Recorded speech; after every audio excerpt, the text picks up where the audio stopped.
running away from the past I left behind. I'm looking for answers, but I'm blinded by the light. I'm lost in the music, can I stay here for the night? I promise I'll be gone in the morning, out of sight and out of mind. No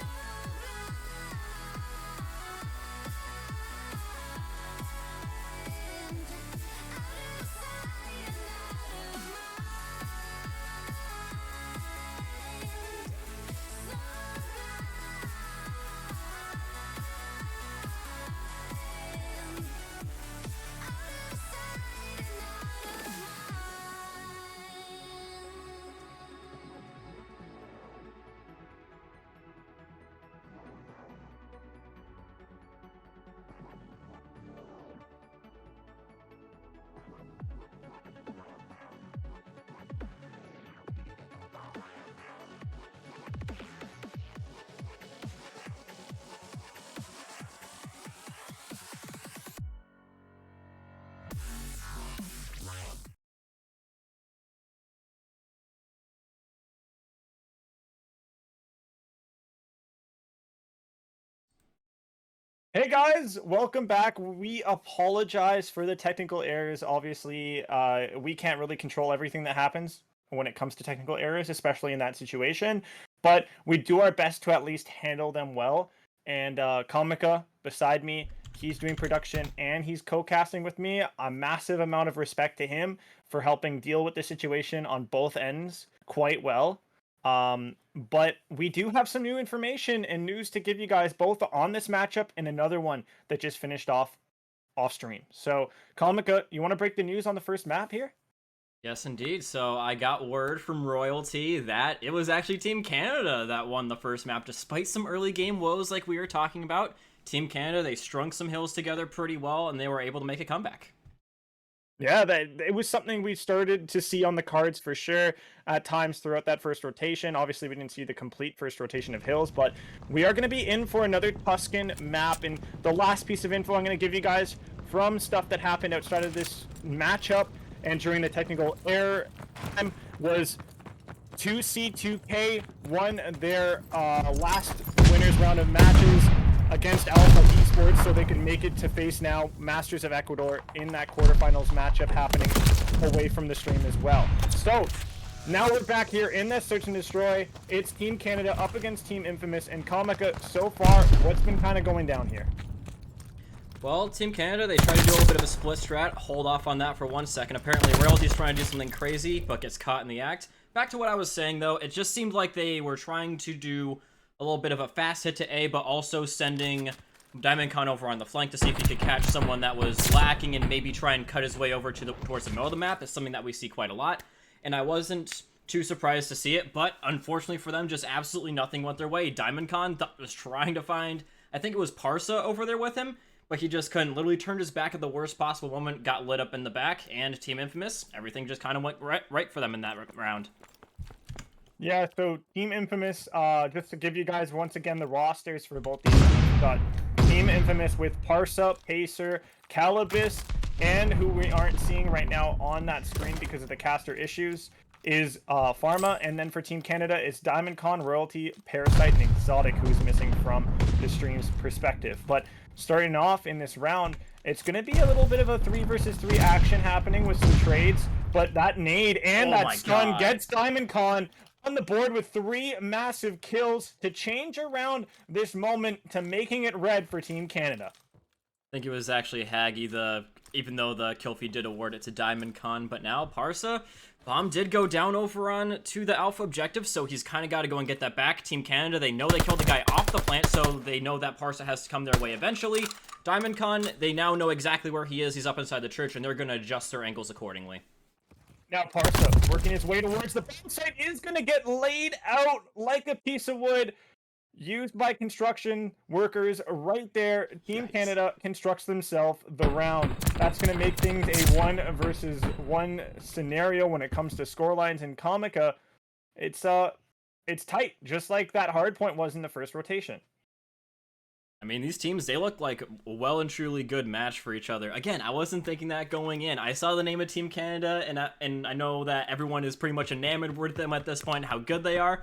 But, I mean, like I said, you've got some good people up on the other side. Pharma's the one to know the best, but Parsa, I mean, hey, these guys are looking pretty awesome as well. Pacer going to open things up with a nice first blood, and then Parsa with another good grenade. And that leaves Diamond Con, or, sorry, I think it's actually Haggy over there all by his lonesome.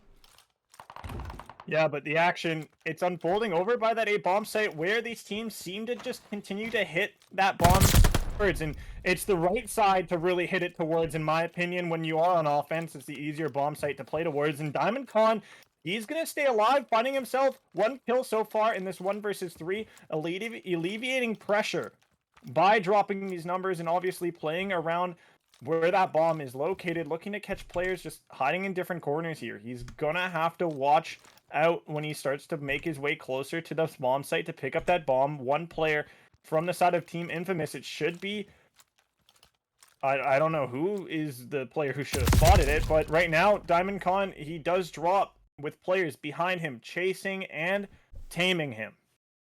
Now, they might not have seen him pick it up, but they definitely heard it. And the good thing that they did right there is going together and following him. Diamond Con was at risk of getting away around that corner, but I mean, what else are you going to possibly take that shot? There's no way you can really wait to get him in a better position because he's just going to get around the corner and then he can possibly turn on you. So, good idea from Team Infamous. They stuck together and they played the game very well. They made sure that they waited until they got the audio cue to confirm his position, and then they killed him. So, yeah, good play from Team Infamous. Starting off this side, this round, we got the team in the offense. They're breaking quite interestingly, and I have no clue who actually has the bomb here. Looks like it's Calibus up in the top right we're seeing, but all this pressure, Parts is bringing up onto the ruin side by Church. He's going to find the first blood onto Diamond Con, but it's quickly traded out, and so Comica leads things to be a bit more soluble for Team Canada to get this round win, especially with Parasite finding the pick off on Pacer. But it wasn't Pacer, because Pacer got the kill back. I don't know what's happening right now, Comica, but it's a round to Team Canada. Well, what's happening right now is Team Canada making a solid clap back, now 2-2, just like we said. Close as it gets. Pharma, unfortunately for him, he was a little bit stuck in the middle of the map. Diamond Con giving a solid call out to, I think it was Haggy there, that came around the corner and just shot him in the side once again. Haggy, we saw him in the hardpoint not having the best of times, in all honesty, but to his credit, he's really bounced back. 2-3, yeah, but in that last round, he has some good kills, showing that he's definitely still bringing some good stuff to the table for Team Canada. 2-2 scoreline. It's even. Neck and neck, and Sniper out in full effect, but Ursa will only get a tag. Unfortunate. Nice nade kill comes through, so Team Infamous on the board with the first blood in the round, but quickly traded over by that bomb site. Skirmishes in the middle of the map. Diamond Con getting a kill and getting out of dodge. It looked like maybe he finds himself the second, and he does, as a player overextends from Team Infamous, and that is Team Canada taking a lead here by 1 round here, 3-2. That just great little setup that they had there. Honestly, I was a little bit worried about the fact that I saw a sniper, and it really looked like he aimed down onto a position where he was going to get the kill. But sadly for him, he didn't. Grenade did come up and get the final kill, but up until that point, Team Canada had already gotten total control over the site, and Team Infamous had to pretty much forfeit a lot of great ground. They didn't have anyone really inside the church to hit that nade spot and force people off of the plant, and from there, Team Canada was just able to dominate. But Pacer opening things up with a good first blood on the Parasite could definitely change things up. Yeah, the pace in which he moved across the map there was quite speedy. Now, looking to try to find himself another engagement and take another player off of the board is he. And he decides he's just going to hold off over by that well. Now, Diamond Con, we're on with him. He's looking for some info to find somebody. He's going to take some shots, most likely up top, broken top fire, as Parsa finding 1 kill info on another player is going to be playing around you here. Man. He spots the feet, but Diamond Con just too neat with his shots, but he's down. There's in a 1 versus 2, and no freaking way. The game crashes on us once again. Ladies and gentlemen, these technical issues, we apologize for them. We wish it wasn't the case, but it is. Comica, looks like we'll be going to a break, isn't it? Yeah, and it's a shame, just as we were about to see Diamond Con or whoever was left alive trying to take things on into a 1v2 post-plant situation. But, I mean, I guess that's a tale for another day, ladies and gentlemen. We are going to go to a quick little break. Sorry about that, but, I mean, hey, we'll be back soon enough with some more action, hopefully.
broken home. I gave you all the bricks that I own and know.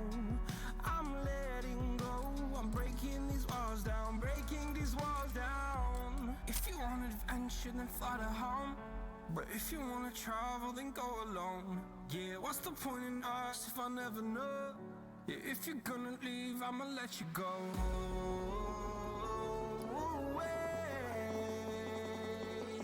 I'm tired of the pain.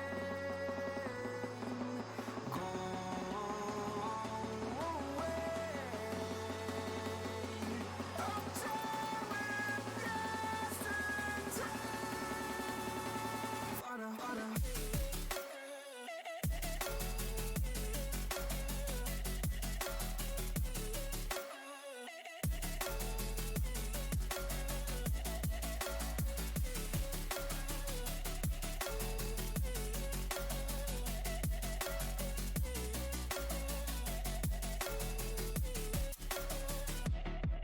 I fell where my demons dwell. My own little nightmare, I call it hell. Oh well, it's time to get back up. Climbing and climbing, I'm done with this ride, is what I tell myself, so I could feel something else. Yeah, I guess I had my bad days, but it doesn't mean I lost my style. Darling, where were you when my heart was on the ground? I thought time would prove that you would stick around. I guess time stood still, a king without his crown. Now I'm breaking and you're faking, girl. You never made a sound.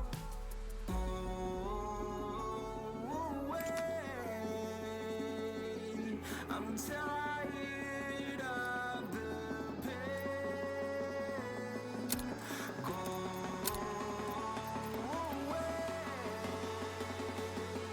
I'm tired with yesterday. Flutter, flutter.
My heart rages around like an ocean in my head because there are.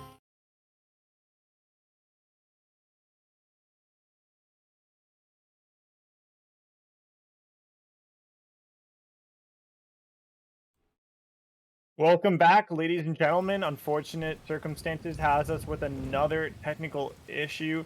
When it comes to this game, it's unfortunate. It's what we all deal with in this Call of Duty casting and broadcasting community at the moment. But we're back, and it is going to be your map number 3, Gavutu Hardpoint, and a 2-0 lead for Team Canada. Comica, it's what we were expecting at the beginning, but definitely not in the style that we were expecting, I would say. Yeah, Team Infamous are putting up a hell of a fight, especially their Parks are taking down 2. But oh, Diamond Con gonna be taking him down. At the end of the day, Team Infamous is gonna be getting first time, and they also have spots. So looking pretty good right now, or I guess not. Apparently, Exotic having some hard times and lags out of the game. Yeah, I think at the moment, there was no team friendly fire on for some reason. So we will be looking to get things sort of situated and figured out. Once again, these technical issues, we do not feel proud about them at all happening. We wish that they weren't happening, and we hope that you guys can still consider being patient with us through these errors and mishaps and whatnot. But while we're still here with your guys' attention, let me talk to you guys a little bit about the bracket. We have this matchup here as the top, the first matchup in the quarterfinals. It's Team Canada versus Team Infamous. Another matchup we have is Team Valence versus the Seoul Kings, which is another quarterfinals matchup in that winner's bracket. Our pick to win that one was Valence's team. That's Copy Junior's team for some people that know that player's name and specifics.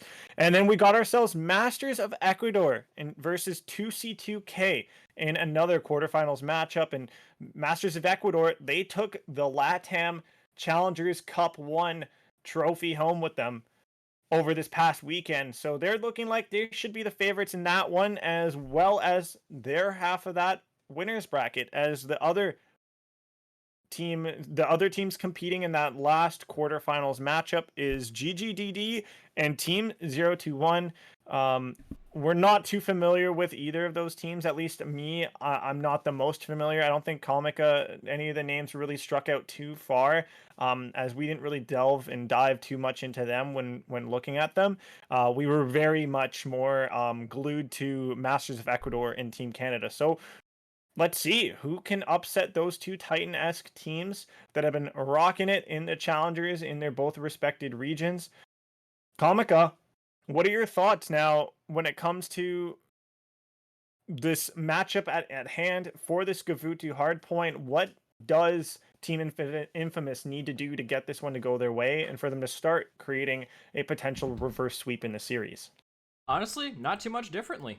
They've been doing a pretty dang good job the whole time, especially at coming out strong and fast. We've seen now in both hardpoints, even with the limited amount that we have seen of them, we've seen them coming out and getting some very strong first bloods in positioning. It's getting towards the middle and late portions of the game where it just sort of seems to fall apart, or Team Canada at least recovers from the early game woes enough, and their opponents, they don't meet them at that same level. Team Canada just seems to have they do have a little bit of a low in the beginning, but they have a higher high towards the middle and the end than their opponent does. Yes, that's exactly how I would say it, except you said it a little bit more concise than I would. But we are in here. This is your map, number 3 in the series. Team Canada up 2-0. And off the rip, we're getting into this first hill, but it's an absolute slaughter. Team Canada able to get in that time, thanks to a strong 3-piece coming out of a certain player on the side of Team Canada. Well, this is a change of pace, isn't it? Team Canada now getting off to a good start, and there's Haggy frying the living daylights out of Parsa. Team Infamous, they seem to be a little bit dazed and confused. They get completely killed off the objective, and now not a whole lot really going in their favor, trying to make a beachhead push, but it's not really going too overly well, taking a lot of casualties along the way. But now coming from the middle of the map, Pacer giving up his position on the ship to try and fight for these last 10 seconds. I'm a little bit concerned about this one now that you see especially Team Canada filling into those spots that he gave up. Yeah, Haggy looking to make his way to the hill for some last-minute engagements by it. He will, in fact, drop. And now all of the action should be over by that boat as the hill opens up. Hill. In this boat, this is P2. What are your thoughts, Comica, on this kind of a hill in this map? I think it's definitely a bit heavy on that short-range gunfight when you get all the into that boat itself. But on top, it's just about really taking out those ARs so they don't live at large. Yeah, and Haggy as well. Even not talking about the ship, look at this position that he's got here. Complete and utter cutoff, and allowing him to weaken his opponents enough to where even if he doesn't kill him, the people on top of the ship are going to make it a living nightmare trying to get onto it. You see now Team Canada, they've pretty much gotten the lion's share of the time, pretty much all of it into their favor. Pacer doing a pretty good job, though, of taking down Diamond Con and Royalty as soon as they accost him. He will be getting this last little bit of time, and his teammates will be able to get there, I would say, before Team Canada does in droves. But they're on a limited amount of time. You see Diamond Con coming around the back trying to make some trouble. The cutoff is coming in. He should be able to find one player, maybe two. Unsuspectingly, he gets in towards the find another. Now the last in yellow for Team Infamous. Number 6 left out to drive. This will find water. He will continue to stay hydrated, looking for another player to take down. Unfortunately, looks like his canteen was empty in that moment, so we will see Team Canada flowing freely like a creek. And here we go. This is time that will take them past 100 points first. Yeah, Team Canada looking pretty strong on this Gavudu map. They've got some strong subs that we've seen earlier, but they've also got some great ARs. Diamond Con, get you somebody that can do both. He rocks both the sub and the AR intermittently when it's better for him to do either one. He's going to be losing this last little bit of time again, but same old story, different hill. Team Infamous, they might get a break, but it's always way, way, way too late. You see, Diamond Con has already got a strong rotation once again. Him and his guys have already gotten control over pretty much every single avenue of attack onto this objective, forcing Infamous to spawn ever so further back. It's going to be not before like 45 seconds that they can even challenge for the objective. Oh, and everybody coming in from fire and the bridge side as well. Diamond Con finding one right there. A player hopping into the hill, finding hell, and well, raining hell are nades, obviously, in and around the hill. And this is an opportunity for Team Infamous to maybe break in, but their players are just staggered and too far apart. I feel like they're going to have a rough go at trying to break in, especially with Exotic beaming the way he is. Calibus looking to work his way to find Exotic, but he gets taken out from an off angle. And here we go. Team Canada continuing to just rip in and out of the hill, and on the rotation, they're going to be there for that early time. 5 seconds over to Team Infamous. Not the best to look for Infamous, really, but it's all the crumbs that they'll be able to devour as we get into this new hill by Docks, and it's looking really good on these rotations for Team Canada. That's got to be their biggest benefit so far. I am going to have to agree with you on that one. Team Canada have thoroughly out-rotated their opponents every single time. They've gotten there first, and they've gotten there in force. More times than I can count in Team Infamous. I can count on one finger how many times that they've done it, if that doesn't tell you how many numbers they've gotten on there already. Parasite and the guys, they're sitting pretty nicely on the docks. Parasite holding down this time, and his teammates keeping main control over mid and the bridge, but ever still, Team Infamous is going to be breaking through, trying to pull out the pistol on him, not quite working out too well. But yeah, Team Infamous, they are getting these breaks, but again, it's much, much, much too late. It is giving them a little bit of hill time, but you see Team Canada getting infinitely more, and it's starting to really, really add up. Now they've got over 100 points on them. Diamond Con on this gun, though, this is going to be devastating if he can streak enough with it. He's going to find one. Notices Calibus off to the side, but he gets caught off by the player hiding inside that factory. Royalty looking to be a cutoff player right here by this fence. Over by this key number 2. Will find one. Key number 3, I mean. Find one. He'll see 2 other players drop in the kill feed with that rocket coming through. And Pacer jumping into the hill, finding Royalty and a few others of the company. That's going to see the hill go yellow for Team Infamous. With 30 seconds remaining, really great look for Team Infamous. This is the first really solid break we've seen from Team Infamous. Yeah, they've had breaks before, but they've only been with like 15 seconds maximum left. They've gotten about 40, 30 seconds off of this, and that is all great time. And they didn't even have to sacrifice getting to the next objective over it. I see Parsa pulling out the STG on this long-range map. This is a gun that's been through a little bit of contention, but it definitely seems to be helping him out a little bit. Team Infamous, they're getting contested pretty hard for this next objective now that it's starting to come to an end. But, I mean, they are here with more force. I do like how Team Canada is holding up and making sure that they don't die before the reinforcements come in, though. Shots are shaky from the player mid-map for the side of Team Infamous. Royalty getting up on top of that boat. It's got to be a good spot to play from, but unfortunately, him getting cut down in the mix of things. Exotic finding a kill. He'll beat those 2 for 2 back and forth. Gets a bit pinstriped as well, but we will see Team Canada coming out on top with the most control, and a team kill coming through as well. That's not going to be a great look for Team Infamous, and one they surely don't want to see now that Team Canada has broken past 200 points. Yeah, it's definitely starting to look a bit grim for Team Infamous, especially with Haggy trying both of them at the same time and then going into another one just like that. They've got their rotation into the spawns pretty much laid out before them, but Team Infamous still spawning there for the time being because of the squad spawns. They're all staying there just to make sure that they don't lose it to the incoming Diamond Con and the rest. But I mean, at the same time, Team Canada, they're still pushing through, they're still killing them out, so no matter how hard you try and block these spawns, Team Canada is now killing you off of it, and they're going to be there in more force. And now coming around the back is going to be Parasite, completely knocking them off the objective. They've got the power position, and now they're calling in the streaks, looking to close up shop.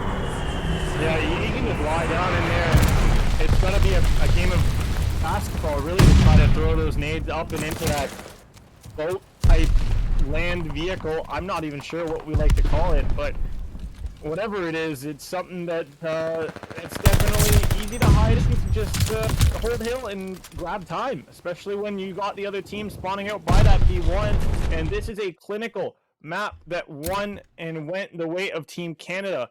Congratulations to them. They move on to the semi-finals of this winner's bracket. And they're the first team I see actually advance through. So the other matches should still be going on in the background, but Comica, our expectations definitely delivered to a degree here. Yeah, I mean, we got what we expected out of Team Canada, but we still saw some pretty good stuff coming out from Team Infamous as well. They definitely made it a little bit of a more interesting affair. Obviously, we couldn't see the whole ordeal because of some COD-related issues, but from what we did see of them in the first and the second map, they really did bring it. The third map, however, that was a little bit of a different story. Team Canada, they came in, they got the solid rotations down, they got the cutoff points, they got the good kills, and they just seem to be a little bit more of a well-oiled machine and more of a team. We got team in both names, definitely more of a team is going to be Team Canada. But yeah, going on to the next one, it definitely is starting to make it seem like this thing that I've got in my head that I want to see go down in the finals, which is Team Canada versus Team Ecuador go down. Canada versus Ecuador, that would be pretty awesome, like we're in a Call of Duty World Cup or something. But, I mean, all that remains to be seen. We've still got a plenty of things to go until then. Bracket now up on your screen, ladies and gentlemen. They do still have to go up against 2C, 2K, and then the winner of GGDD and Team 021. And in the meantime, Team Canada is awaiting the winner of Valence and Soul Kings. Yeah, we got potentially amazing semifinals matchups to a degree when it comes to, obviously, you know, this opportunity for some of these low tier teams, mid tier teams to then face off against high tier AM teams. I think this is a splendid opportunity for you guys at home to witness this action, as well as for these players to get that experience against these guys that, you know, teams don't usually get to see until like later on in cups and challengers, when you get to see these teams really actually duke out and have their matches play out on stream. But here we go, guys. We're gonna cut to a break. When we're back, we'll have a new match for you guys to obviously witness and be entertained by, as well as for us to put on a cast for you guys in a show. So we'll be back soon. Don't go too far. You guys got action coming soon.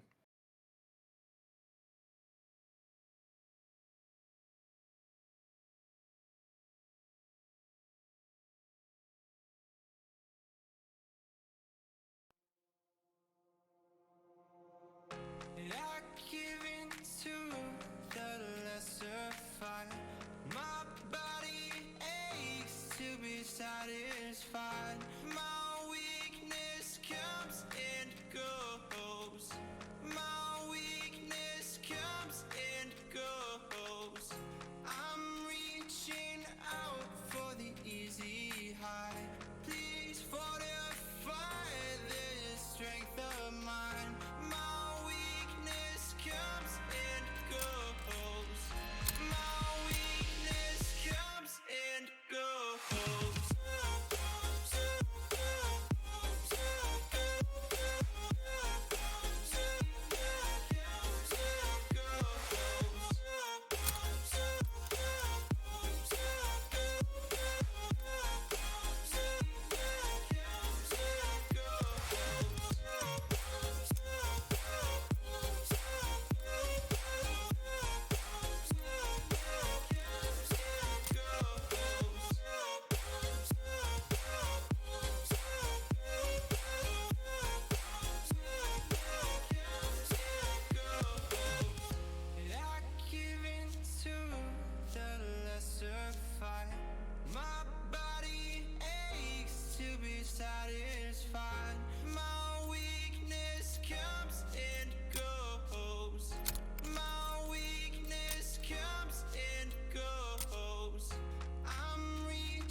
Don't look back, we're here to stay. A life we knew would come one day. And this is it, the borderline to where the future leaves us behind. The fire will burn and never die. Looking through the eyes of a brand new life. And so just find me, just find me. Sparks will fly if we scream no. This is not how we're gonna go. We are the ones who will never let go. Just watch us run to where no one knows. We'll never grow.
could love wear so thin?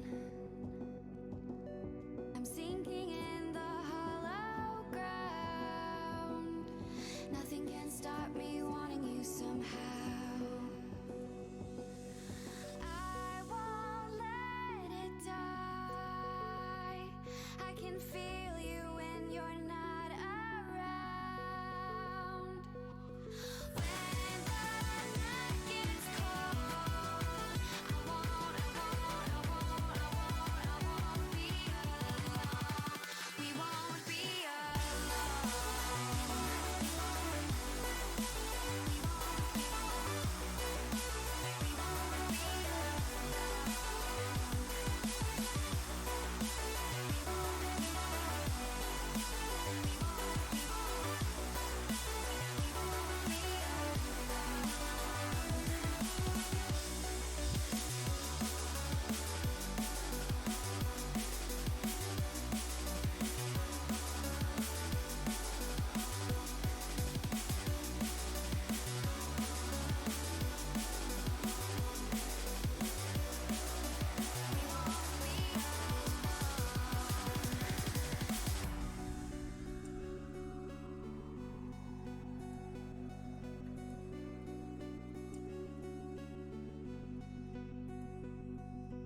I won't let it die. I can feel you when you're not around.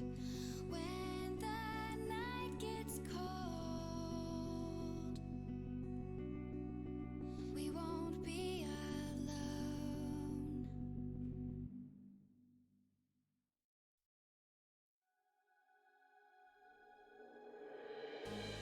In the dark, they travel to freedom. Broken and worn, but they will keep on in the moonlight, the moonlight. The pressure is on, the cold of the season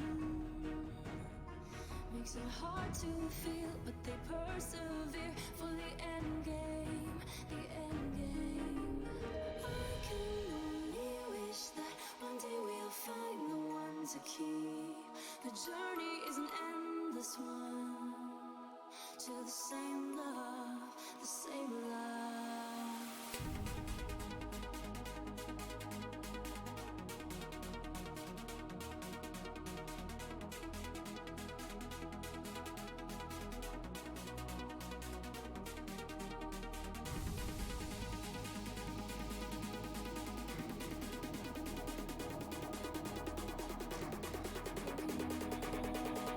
They once kept on in the moonlight, the moonlight.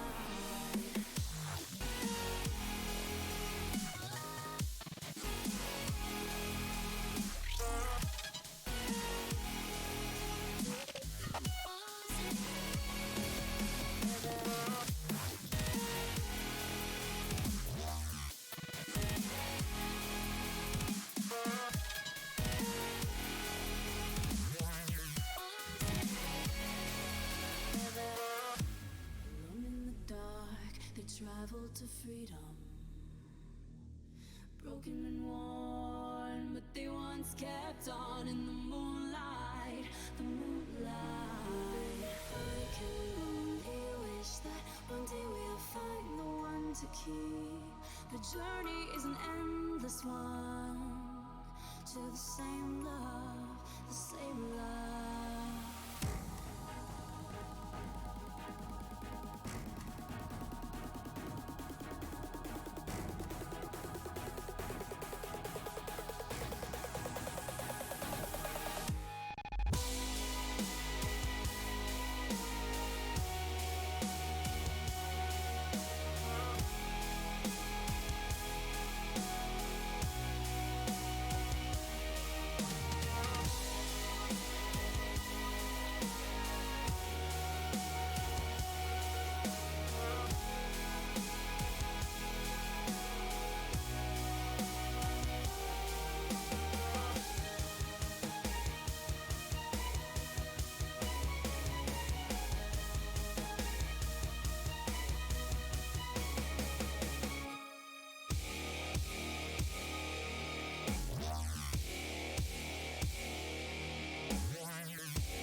kept on in the moonlight, the moonlight.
exaggerated, that's what you assume.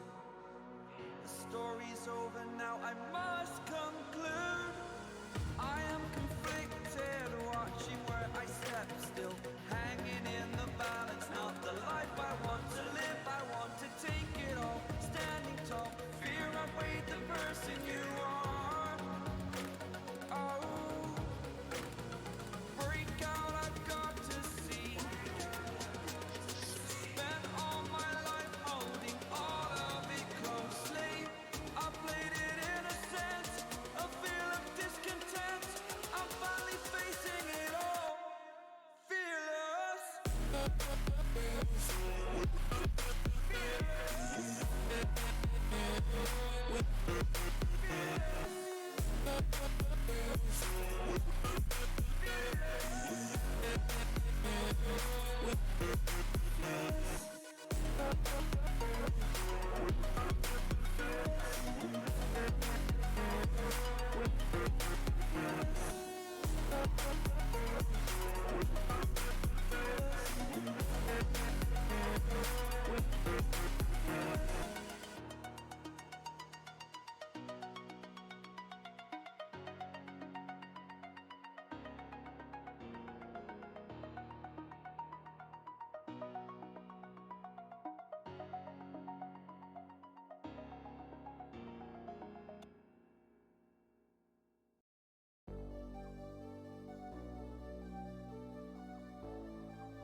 Fill me out with your smile. Now the sunshine brings the light. Fill me out with a flame. I will let you in this game. Take me out when I'm down. 'Cause with you I'm safe and sound. I'm safe and sound. I'm safe and sound. I'm safe and sound. I'm safe and sound. I'm safe and sound. I'm safe and sound. I'm safe and sound. I'm safe and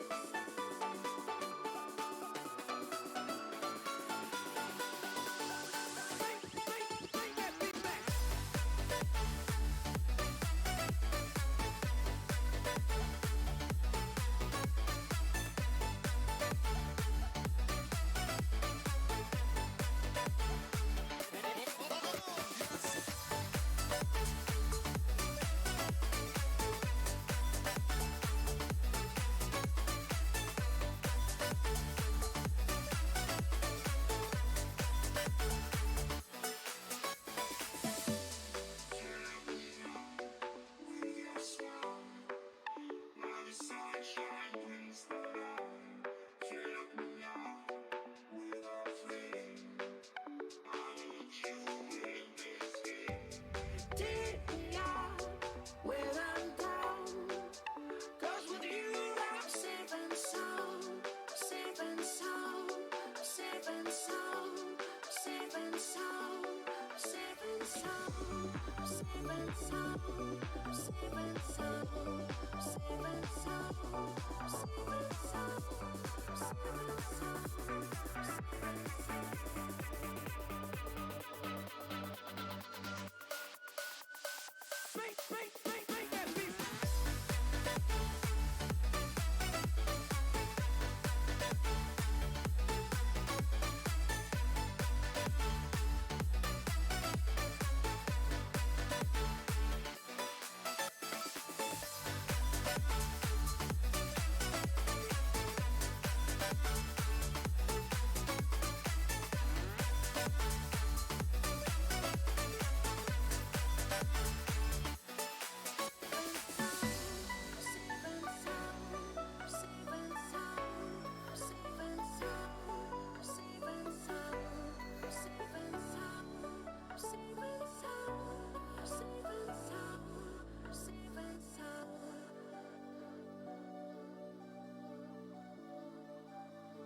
Hello there, ladies and gentlemen. Welcome. We have ourselves the winners bracket semifinals to now start to cover, and we just completed a 3-0 matchup with Team Canada taking the win over their opponent's Team Infamous. Now, sticking with Team Canada is me and Kamika here as we jump into their match that's just about to start to commence. It's going to be Gavutu Hardpoint where we left off. We're going to be restarting here. We're going to have that one to lead us into this best of 5 series between Team Canada and their opponents, I believe, not Valent, sorry, It's Soul Kings. Kings. Yeah, The there you Soul go. Kings. So, Kings of Soul. Kamika, what do you think? Do you think we'll have a close matchup like the one before, or, do you expect this one to be a one-sided action? The one before was a little bit close at times, but obviously the scoreline made it look one-sided. It's gonna be obviously hard to tell. I can't say I'm as familiar with Soul Kings as I am with Team Canada, but I do not want to make the same mistake of underestimating one of these teams again, because I did that the last time and it was a very, very close affair. So I'm going in this one with an open mind. Open mind, and maybe this match could be an open book. We'll see. As Team Canada, they will be starting off on the arguably good side spawns. As the side that really matters is going to be the right side for that P3, P2. Could be played from either or. But starting out well is Team Canada, as they're looking warmed up here as they hit this first hill and grab quite a bit of time off of it. Ooh, Anbu coming in and getting a solid 2 kills. And they're going to be breaking pretty much instantaneously. They're already doing, I would say, a little bit better off the start than the previous opponent of Team Canada, which is, it's great for them. They're starting to break back onto the objective, though, so it's looking like things are going to be a little bit back and forth. Soul Kings, though, I do like this. They're making a good heads-up play, making a rotation, and holding down these spawns. You see now Team Canada, they're trying to extend from the objective and into the spawns. It's a very common way to try and break the spawn for T2. But you see Soul Kings, they know what's coming, and they're setting up in response to that. And now they're looking to get a good setup for this next objective, too.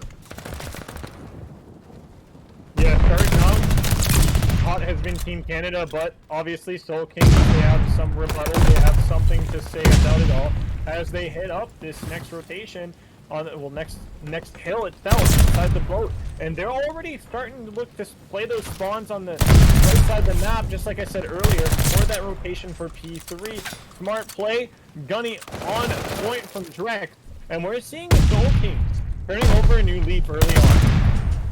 Yeah, they really are. They did look bad on the first objective. It was pretty even-handed, but they seem to really favor the rotation, and I can see why. They got a pretty solid setup here. Tradex, his teammate might have died here, but he has not. He's gotten 7 kills. He's only gotten 1 death here as well. So, he's using the head glitches very nicely. Exotic getting up close and personal, but doesn't realize that Tradex is right there and ready to deal with him, and now he's on streaks. Only 1 more kill is going to be necessary for Tradex to be able to turn this game upside down in a new way, and that might come in the form of this glide bomb. Yeah, Parasite on top of that hill, and he's just an easy morsel, easy picking for that glide bomb and chaos. He's going to look to see if he can pull a bit of a Steph Curry, getting a nade out that player on the hill. Unfortunately, he's going to miss that one. No 3-point record for him, as Royalty sits on that point, scot-free, gets away with a little bit of robbery as well for the moment. But Chaos's glide bomb will be able to spoil the fun there. With that kill, Anbu will be able to push up, grab 1 kill right there on the player coming down the steps. And Kamika, Soul Kings, they're breaking through, and they got themselves 20 seconds to work with. Yeah, and something else to note is the fact that Soul Kings have had 2 players now that have gotten streaks. It was not just Tradex, but also Chaos have gotten streaks so far in this game, and that's a pretty worrying statistic so far, I would say, for Team Canada. I don't think that Tradex was able to get his second one, which is good for them, so streaks are going to be gone for the time being. But the fact that they've gotten so many in such a short amount of time is a little bit of a worrying trend that's starting to develop here.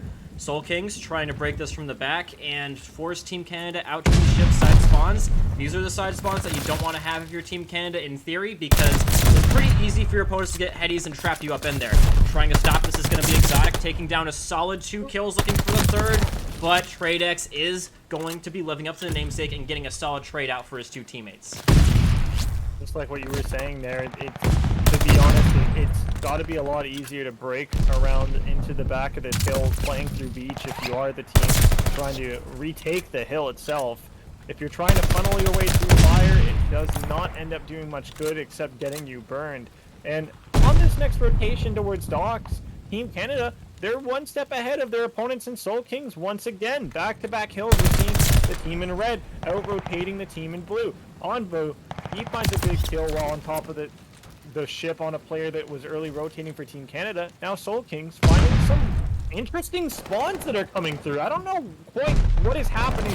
One good spawn came through, and then a squad spawn came through to the spawn. And Exotic with an opportunity for an interesting and exquisite situation to go his way. He will not have it go, so now the Soul Kings are looking like they might be on the better foot. Now, Team Canada, they might have rotated for the spawns first, but they can only use those pretty much at the mercy of Anbu. Keeping control over the ship, if you want to get onto the objective, you're going to have to put yourself in a position where he can easily shoot you, and that's what's been happening this entire time. Team Canada, despite, again, the early rotation, this is the first little bit of hill time that they're seeing on this objective, and it's with like 17 seconds left, which is not that great in my personal opinion. It just goes to show you the power of getting a solid control over the middle of the map on this ship gun position that we see Chaos on right now.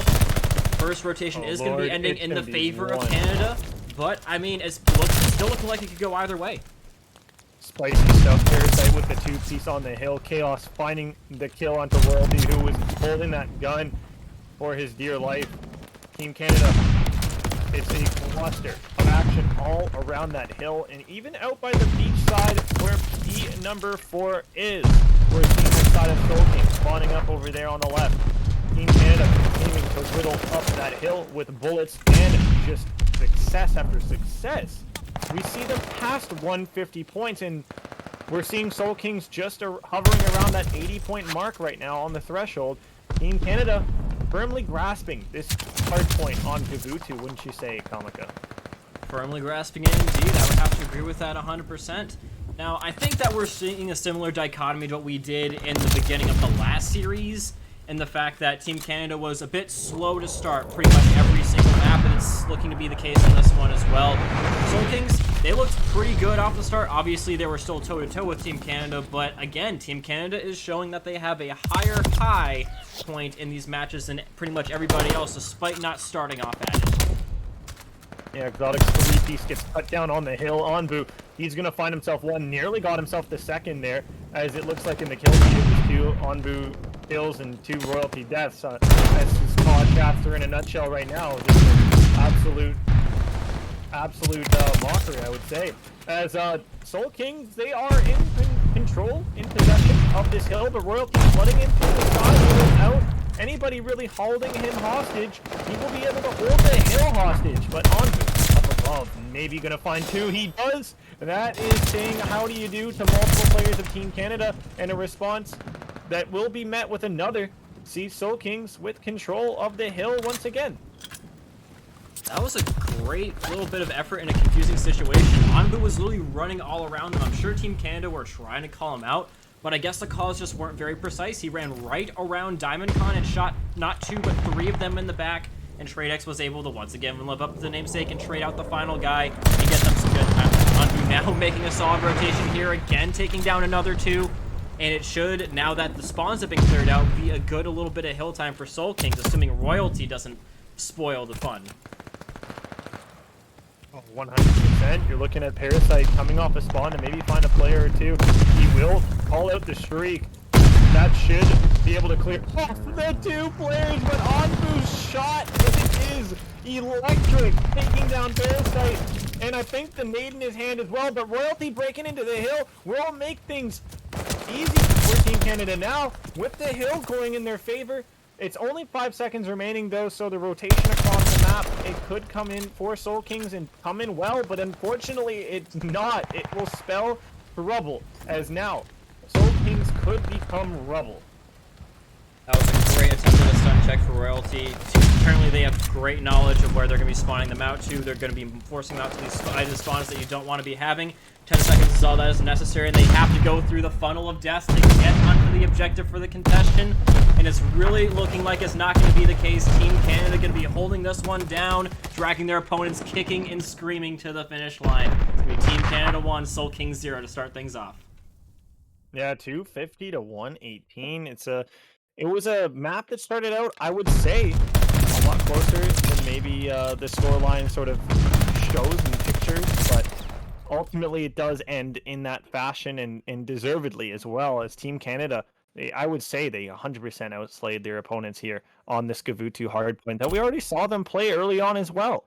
So we're seeing a bit of a comfort map already from these two series that we've witnessed thus far. Team Canada play on stream. Comica coming up next is an S&D.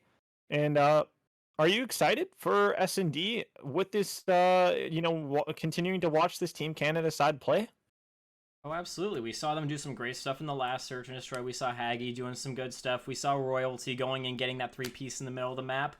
And it was on the same map. We're going back to Tuscan once again. It just seems to be a fan favorite, or at least a pro player favorite. And coming up tonight, we're having it in both Search and Destroys. But yeah, I wouldn't be too surprised if we saw some similar things coming out. There were some moments where in the beginning it was close again, but I think I'm just going to chalk that up to the fact that this is a very slow to start type of team, like we've been saying. But I mean, yeah, I'm sure that just the fact that they've already played it once tonight up against a very solid team is going to be giving them a little bit of an edge up against these guys that they're going to be going up against now in Soul Kings. Soul Kings, however, I do have to say they do have some good gun skill on their team and some good knowledge as well. They had some good map presence. They had some good pretty much everything teamwork, and I feel like up until the point of like maybe the second rotation P2, they looked like they pretty much had a whole lot together, but eventually from there, their opponents, they just picked it up a little bit more, and they were able to sail past them for the finish. Yeah, the finish was definitely strong, and I'm looking at the bracket right now at the moment, taking a glance, and we see GGDD, I believe that's Gus and Co. already booking their tickets into that semifinals in the winners bracket side. Now still waiting on the matchup of Masters of Ecuador versus 2C2K. That one's still going on. Does end up making me believe maybe we have a shot if this is a 3-map series that we might be able to get you guys in on the action in that other semifinals before it even, starts up, because we see that there's a quarterfinals match still going on in the background. But while we wait for this lobby to sort things out, we will cut to a break. We'll be right back, ladies and gentlemen, with that Tuscan Search and Destroy to come up next. Stay tuned.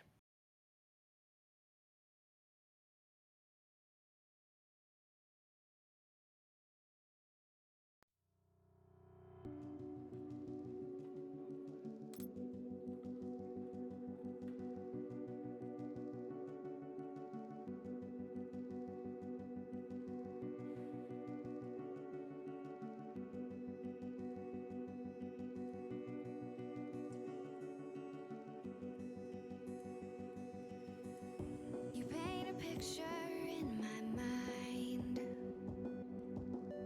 You wanna leave it all behind. In a world that's turning all the time, nothing could stop me longing for your eyes. I won't let it die. I can feel you when you're not around. When the night gets cold,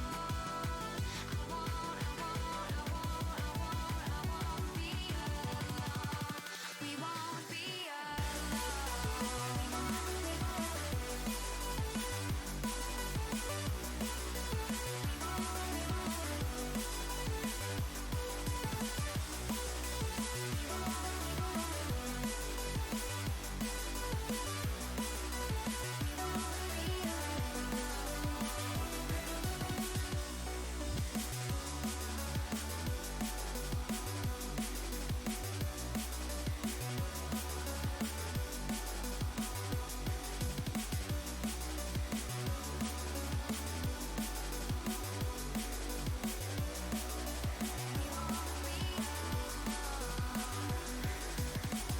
This lake of fire burns my skin.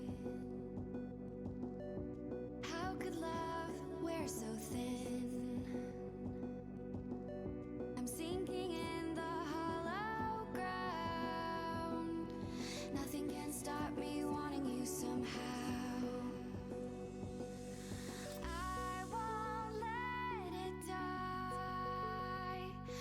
can feel you when you're not around. When the night gets cold, I won't be alone. We won't be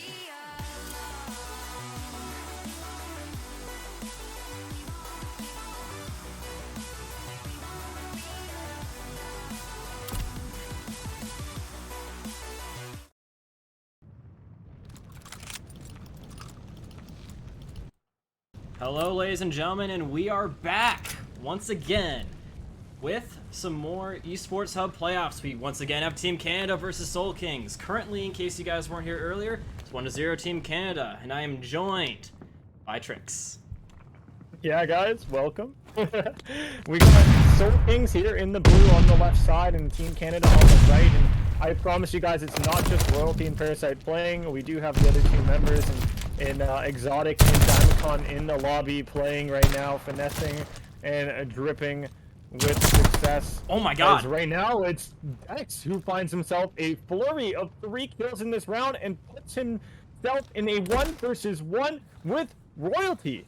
So, Diamondcon. on this one, oh, it's Diamondcon. My apologies, but Kamika, man, this is a what a start this could be right now for Drex's confidence. No way. No way. No way.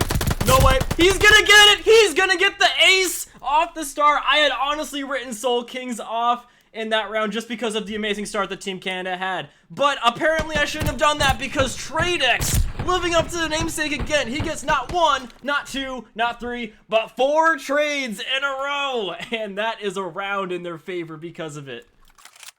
Absolutely exquisite, immaculate. Tradex was man, like he was on fire there. We definitely showed him a lot in that first map, and we gave him a lot of love for what he was able to accomplish on that Kavuki hard point. But here, he deserves much more than love. He deserves money to a degree.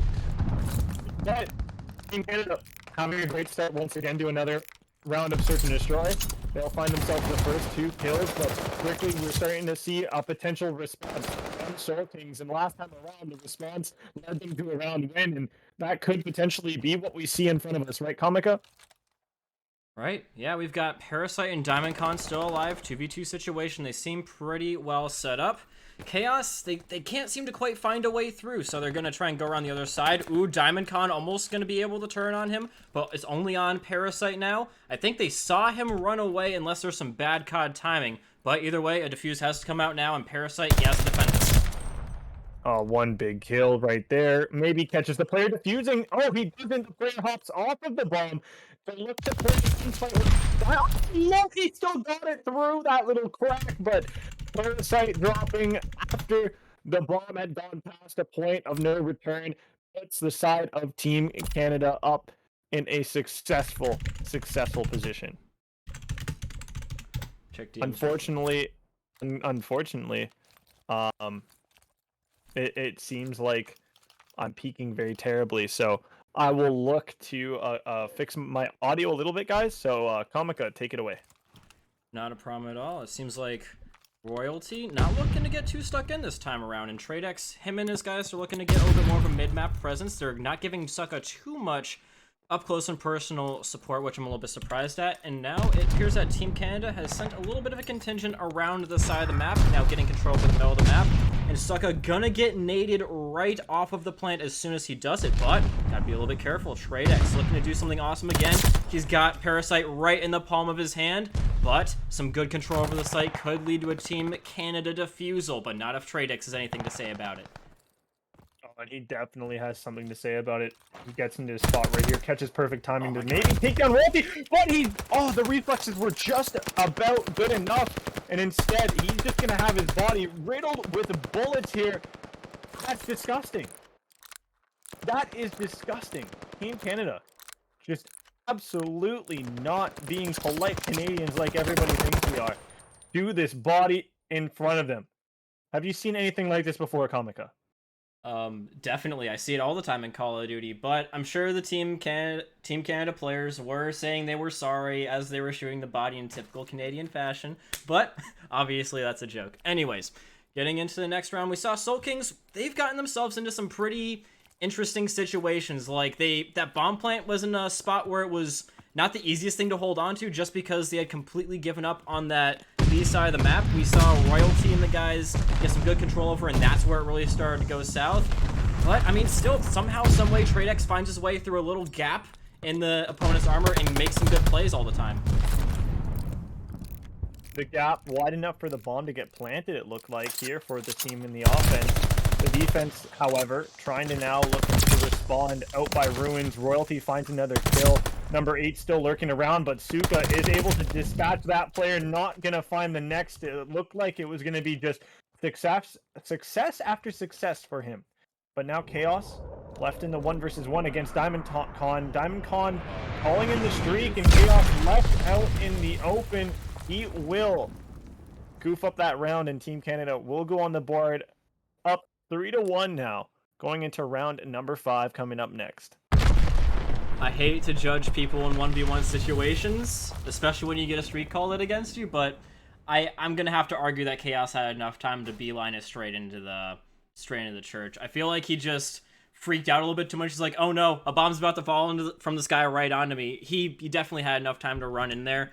But I'm sure in the high intensity of the situation up against guys like Team Canada, he probably just didn't think about it. Right now, Anbu, we're on with him. He's going to be looking to watch out that side of Ruins, and Drex all the way across the map, looking to play this spot that I saw Havoc holding in Search and Destroy over the last couple of days, you know, during that Challengers broadcast over the weekend. Anbu still alive and looking for players as Team Canada and the Soul Kings at a standstill, 3-3 in terms of players alive on the map. Comica, the action, it's, you know, the tension is definitely in the air. Now, who will find the first blood, it seems, at this moment of a 3 versus 3 stalemate? This could be huge for TradeX. You see the guy in the middle of the map? Oh, there he is, Exotic. He peeled off of his initial head glitch in the middle of the map to try and give some assistance to whoever was on the other side of the map. We'll get back to that in a second as Royalty gets another solid kill, and Anbu, he doesn't have a whole lot of time to do this. He's got one person running up clean at him. He's going to see one, fries him alive. Now he's got 2 left to kill in 15 seconds. They're close enough to each other to where he could possibly pull it off, and they're on opposite angles, so he could totally play the angle game with him. He's got Exotic, very low health, takes him down, but comes in for the trade is going to be Team Canada. That was close, but Team Canada's players, they effectively were able to pinch him at that bomb site, and Royalty getting his gun up faster than his opponents in that situation, as it just success once again able to drip across the lips of Team Canada. Another round goes by in their favor, and 2 more rounds sees them with the Search and Destroy victory, if I'm correct, right, Comica? Yeah, 2 more rounds for Team Canada is all that is necessary. That's what the math works out to. Team Canada, this time around, it appears that they're going to have a little bit of contention for this side of the map. 2 people going in for Royalty, but he fries them both, and he shoots their bodies, rightfully so, and says sorry while he does it. Just kidding. But, yeah, that's a great start for Team Canada once again. Just riddles those bodies with bullets, and Chaos probably doing the same to the 2 that he just got there in the church, as it makes things a 2 versus 2 situation. Number 4, number 5, maybe gonna butt heads over by Ruins here. It's Chaos against Royalty, the 2 players that did get these 2 pieces. It was Diamond Con who got the 2 pieces earlier, I believe. Now Anbu looking to try to pressure him as he's holding up top fire, but the pinch is in, and Team Canada able to win another round. The success just can't stop, won't stop from them. Yeah, just a lot of Canadian exceptionalism coming straight on through onto the field. They started off again a little bit slow, but the slow start was a lot less pronounced as it was the last time. They might have lost the first round in a pretty, I would say, crazy fashion to TradeX, getting the ace. But since then, Team Canada has taken back-to-back rounds 5 times in a row. And so now, going into this next round, it could be the last one for Soul Kings. I mean, that's obviously barring TradeX or someone else pulling out another ace from their back pocket. TradeX playing that 5th point in hardpoint here, this granny house. It's going to actually find really good timing to drop down to well that Sees the railing door open. and look to play towards mid. The door being open, like you just pointed out, Kamika, leads us to believe he knows that there is another player up atop. Anbu will find royalty. Looking for the next one. Anbu's able to react well enough to help his teammate out, and the advantage in lives is in favor of Soul Kings, and so is the round. Well done by them as they get their second round on the board here at a point that is so dire, since they're only one round away from losing this map. Well, I want to point out that I said that they needed a little bit of good individual skill, but I mean, hey, some great teamwork works just as well as some good individual skill there. I think all of them got around 1 kill except for Tradex, who got some incredible callouts. Again, he saw the door was open, which means that somebody came through the middle of the map and went through there. He knows that none of his team went through there, so he knows that somebody is in the building just behind him. Tradex running past another enemy again, sees Royalty, but Royalty frying him instantly. Leaves Team Canada in a situation where it looks like only 2 players are remaining here. Parasite alive with his teammate, who's holding onto the bomb over by A. It's going to be Exotic looking to try this. I'm not quite sure what's going on, because sometimes the stuff's just bugging out for me, but Chaos is going to get taken down by Parasite. I know that for sure. Anbu looking to find the kill in the 1 versus 2 to try to keep his team alive, the dream alive, the hopes alive. Will they go his way? And right now, it looks like he's starting to get cornered like a rat in a trap, and that is exactly what happens. Kamika, the win is to Team Canada in this Search and Destroy, and a 2-0 lead in the series as well. Yes, 2-0 to Team Canada currently, and they haven't dropped a single map in the playoffs so far. Yes, looking back all the way at the bracket, that is 100% true. Not dropping a single map. That's pretty dang incredible stat line. I wonder how long that's going to be staying true, especially once we get to the finals, if they can keep that stat going on here. Or hey, even in these semifinals, this team of Soul Kings has not looked that bad, especially in the beginning of the last map. End of the last map was a different story, but obviously they've got some pizzazz, they've got some ability, especially if they can really hurt their opponents early on in the game. I think that they just have to get out to a better start than their opponents, because from what we've seen so far, again, I'm going to harp on it, that Team Canada, as amazing as they are, they start off a lot slower than they are in the later game. So, if their opponents can come out strong and get some really good time on some back-to-back hills and just maybe make a little bit of breaks going forward, or just at least deny some hill time, that is a recipe for victory. Sometimes resting on your laurels isn't always the best strategy, but I think it might be a bit applicable here. Yeah, applicable or not, that is exactly what we have in front of us regardless. So we will continue to stick on with this matchup. But for now, I do have a little bit of an update from what I have heard from somebody in the background here working with us, is that 2C2K actually went up 2-1 against the team of Masters Ecuador. So there is a chance that Masters Ecuador, the winners of the most recent LATAM Challengers Cup, could drop their matchup in that quarterfinals and not make it on to the semifinals of the winners bracket. Yeah, that would really ruin our dreams of seeing Canada versus Ecuador finals. But, I mean, hey, they still got 2 more maps to go that they could possibly, I don't know if it would necessarily be a reverse sweep because we don't know the finer details of the game, but still make a comeback in order to get a solid win. Still waiting on 1 more player in here, and we've talked to great extent about what we think is necessary for the success of Anbu and the side of Soul Kings in this one, Trix. So is there anything else you really feel the need to point out before this game gets started, because it's going to start very soon? Yeah, outside of all of what we've seen so far, this is a Tuscan hardpoint that we're about to jump into. It's going to be one that is highly important that Soul Kings get their rotations down pat. That was what burned them alive in the first hardpoint against Team Canada, was just they didn't compete enough on those rotations and they weren't successful enough. This time around, they need to put more emphasis on that if they do want to look to come away with a more competitive and potentially a winnable map here, as the action It's starting up. It's heating up. We're on that first kill. And Soul Kings, they, they got first blood in the points. But right now, it's all Diamond Con in the kills.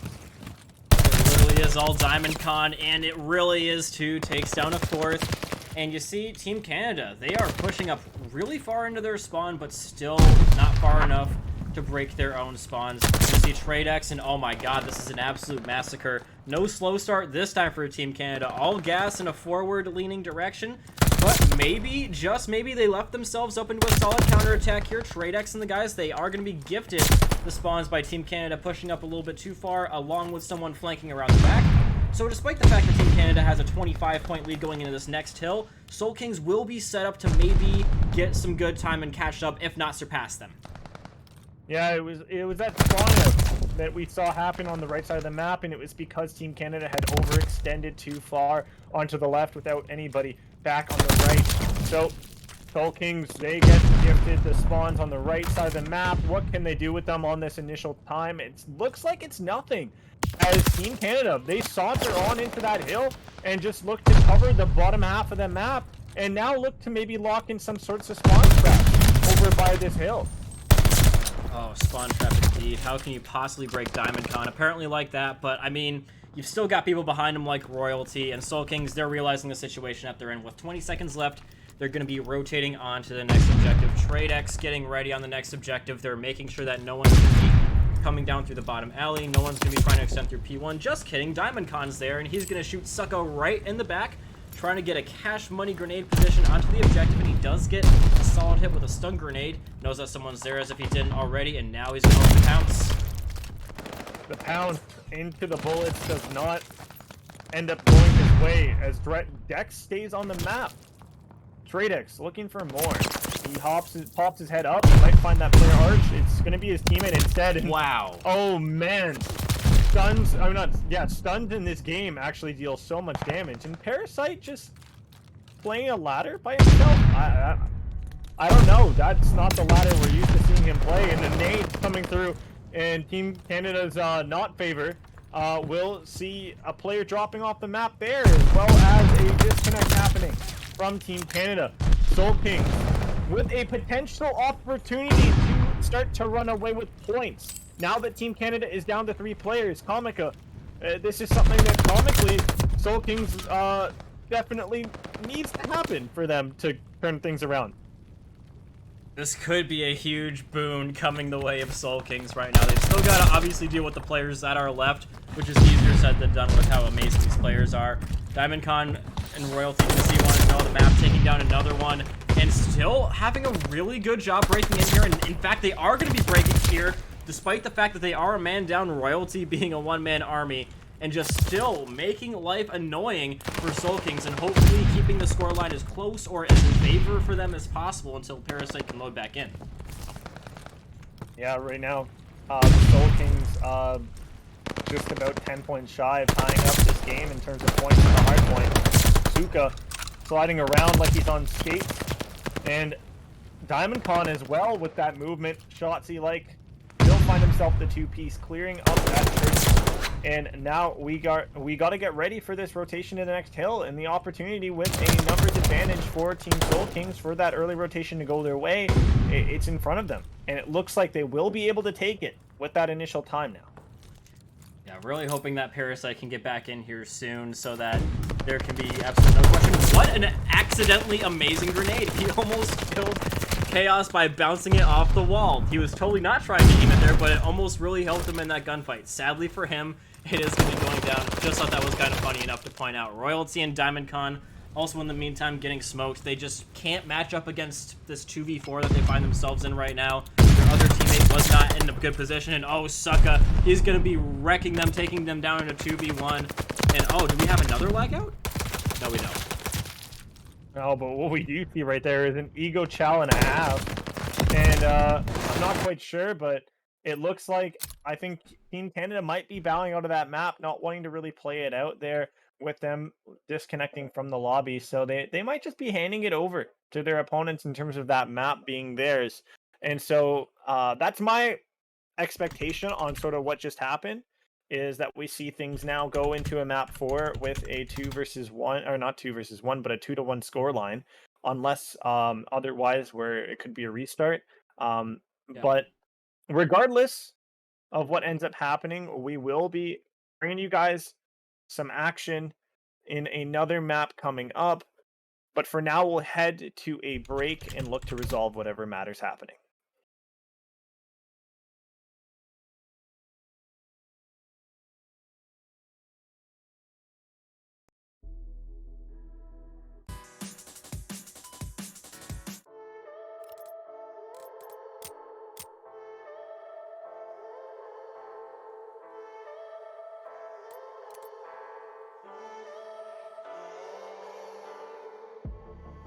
I'm feeling so hollow. Don't you know?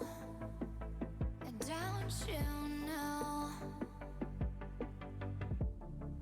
I'm living in shadow. Don't you know? Don't you know? I fell for fools gold. I fell for fools gold. What did I know? What did I know? I fell for fools gold. I fell for fools gold. What did I know? What did I know? You were fool's gold. Yes, I did.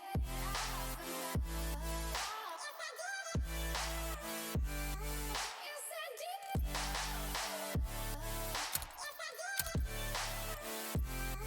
Yes, I did.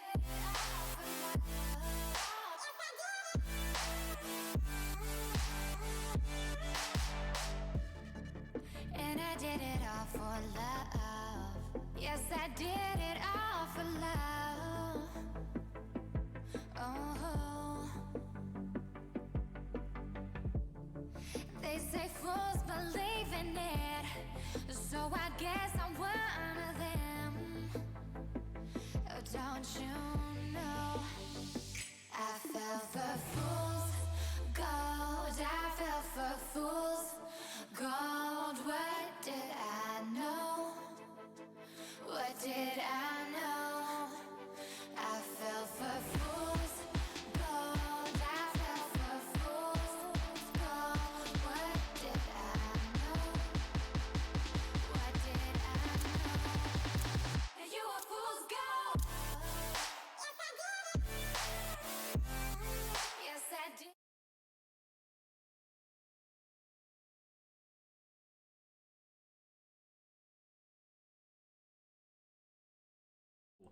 Ladies and gentlemen, welcome back, and we do have a full reset here on this map and mode. Hardpoint, Tuscan, map number 3, potential 3-0 once again from Team Canada.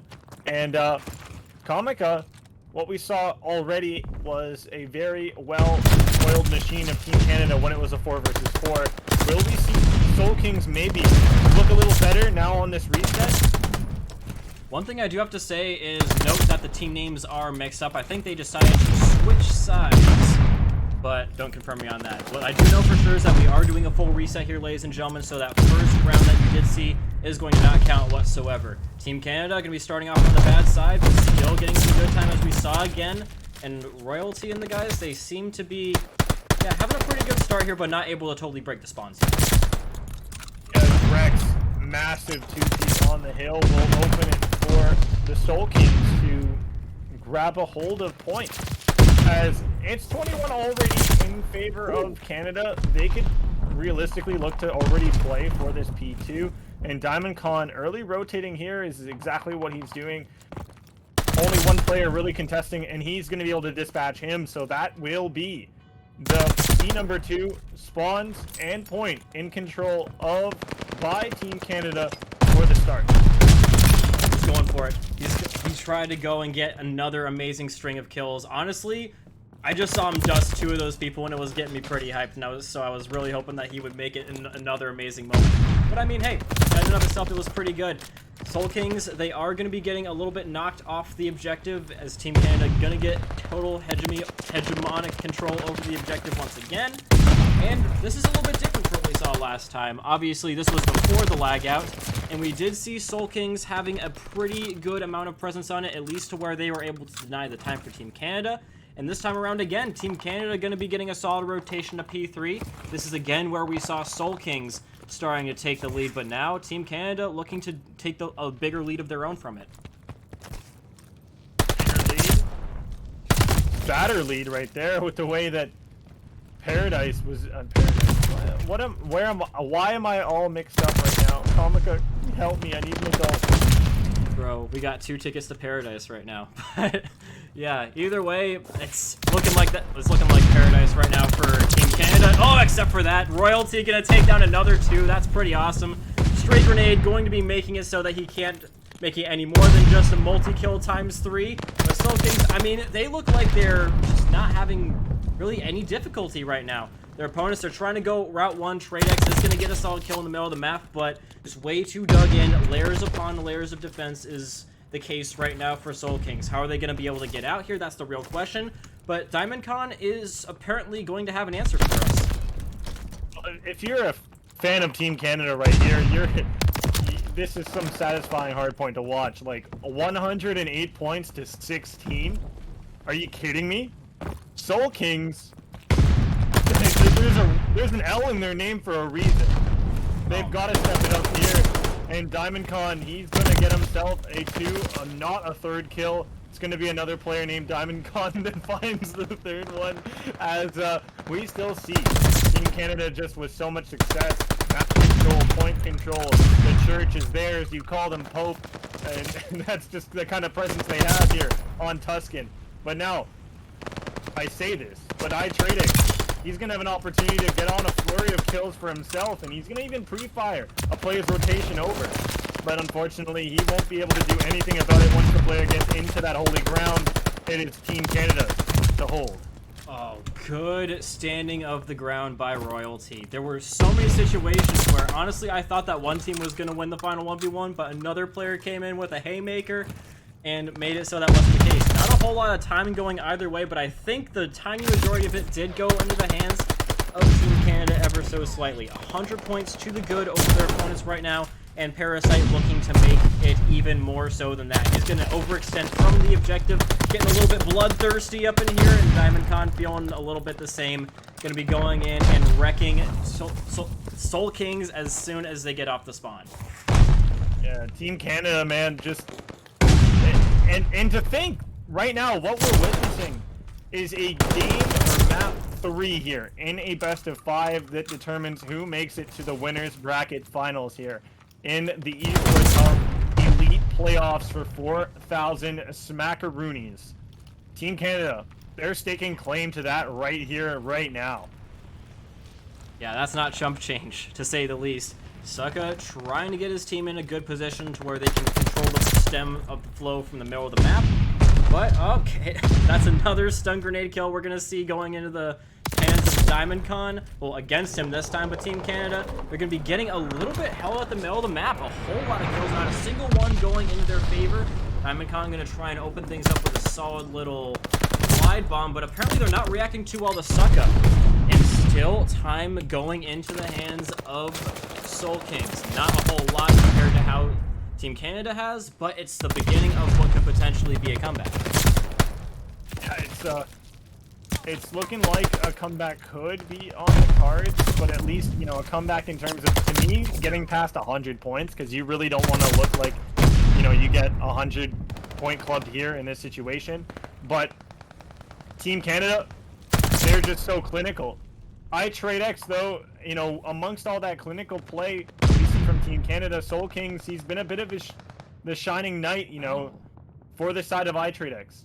Well, we see the side of the Soul Kings work their way over to this next hill, and it's all thanks to Tradex playing that spawn.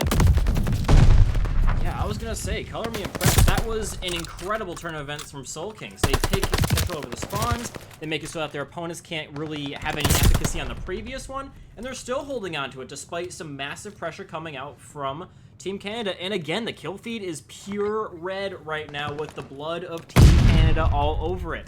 Diamondcon trying to come in the side and has some good effect, but once again, it's going to be on the hands of Sucka. Can't quite hang this time with Royalty. And a solid break, first one in the last 2 hills, going to be going in the hands of Team Canada. But good news for Soul Kings fans is that they've got a solid rotation, and they might be able to still pull this off.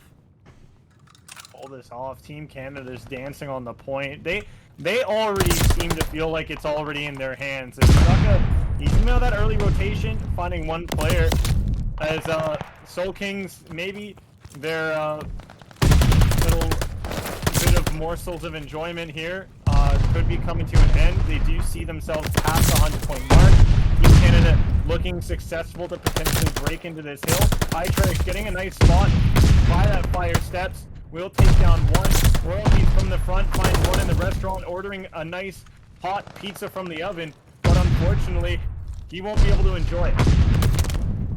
Yeah, the fun for Team Canada on this objective is going to be a little bit short-lived, but at least they're making it painful for Soul Kings to keep control over it, because they honestly don't really need any of this time. They could have won off of it from the time that they initially broke off of, I do believe, but still, Soul Kings needs every single bit of this time in order to win it, and they're not going to get a whole lot of it, so status quo well and truly being maintained by Team Canada, and they're looking to make a little bit of an annoyance to themselves on this next objective, as well as Royalty getting in prime environment to use a sub.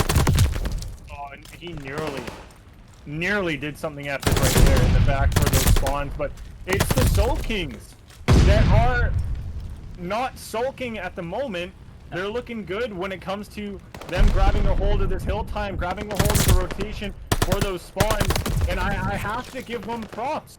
It looks like they took into consideration what I had spoken about on the transition into this game, and they're putting it to good use. Chaos, even wrecking havoc in the middle of the hill, found himself 3 big kills and opened up the hill for his team to get back into and grab some more time. Now Team Canada needs to be expunged on their break-in from the backside of this church. If not, we might see them inch themselves into more and more dangerous territory, because Team Soul Kings, they're starting to run out of time here. Time is definitely of the essence for Soul Kings, as good old Team Canada, 5 measly points away from winning this game. Contesting them where they stand is going to be Sucka, as well as Chaos. He's going to go down Sucka, take Child one at a time, and he's going to make him pay for it, taking down both Diamondcon and Parasite. Flank is coming in from Royalty. Sucka apparently none the wiser. They shot right in the side, and time falls. Yeah, but still, action yet to be fully experienced here on this point in terms of Team Canada's favor, as they just continue to get battered and bruised. But right now, with the hill in their hands, they have the opportunity to lay it alone to their land. And there you go. Soul Kings, they do not win this map, unfortunately. It is Team Canada who takes it and the series. That's a 3-0 scoreline. And that is Team Canada booking the tickets into that winner's bracket finals. Yes, do not let your lying eyes deceive you. It is not Soul Kings that wins this, but Team Canada. And like we said, they are going to be punching their tickets to the finals. I don't think we quite have an update on the other semifinals just yet, as it hadn't started, but it seems that we will get an update on that very soon, so that we know who is going to be fighting for this position to go up against Team Canada. From what I understand, it's still possible for an Ecuador versus Canada final, but we still need to know the result of that match. It was 2-1 last time we looked at it. Go ahead. There is a score update on that one, and it looks like 2C2K has upset Masters of Ecuador. It's a 3-1 scoreline in their favor. That makes it a 2C2K versus GGDD semifinals for that winner's bracket. But there is the opportunity that we still see Team Canada versus Masters of Ecuador in this bracket. In the end, it could be the grand finals if Masters of Ecuador do make that lower bracket run. Potential still on the cards for them, still on the cards for the Soul Kings, but unfortunately for Soul Kings, not on the cards in the winners bracket any longer. We will be back with you guys after a break. But for now, enjoy some of that music and enjoy some of what is offered on social media on Twitter in terms of Call of Duty. But we'll be with you guys for the next match.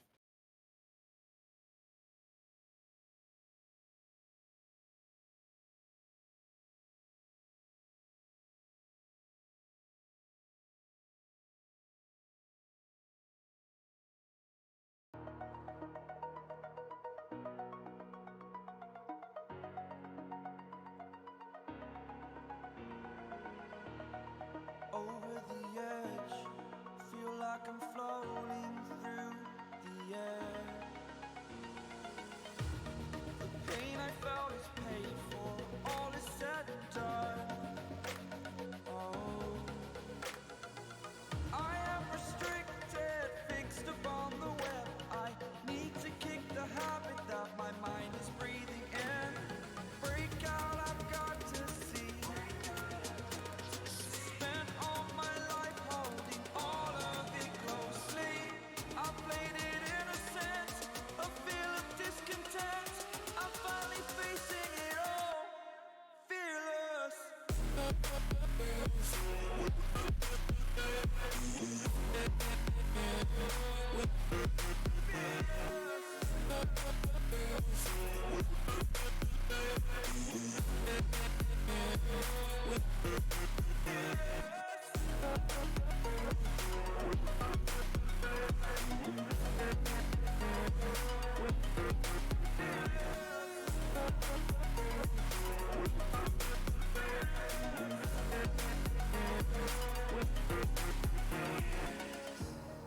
Burning the bridge that keeps us.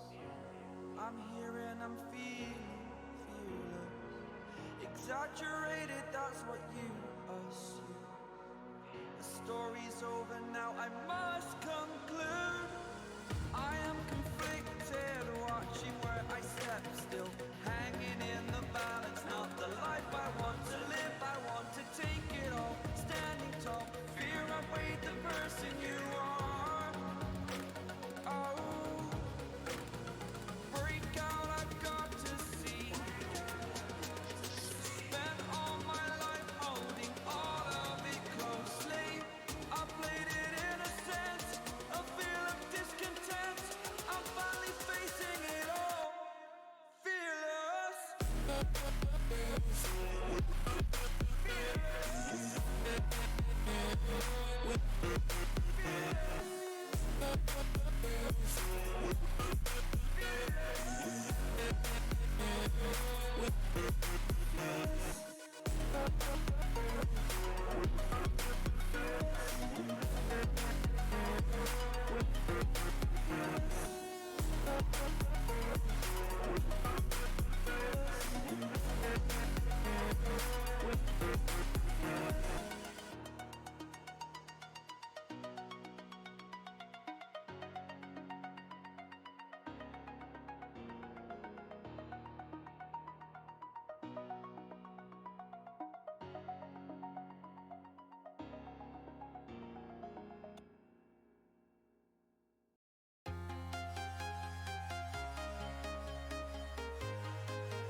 to be fully experienced here on this point in terms of Team Canada's favor, as they just continue to get battered and bruised. But right now, with the hill in their hand.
town, from London to Taiwan.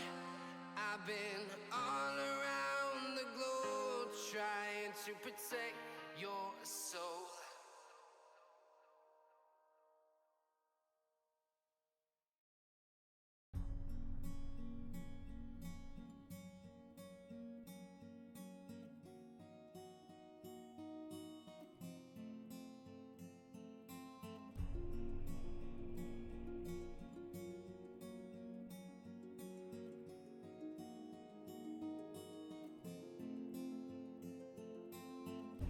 Flowers that bloom in the darkness. It's a sighting that is rare to come across. Nobody seems to have noticed that the power that could be bestowed is lost, riding through the twilight. This armory protects my heart.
Empty hearts and neon lights.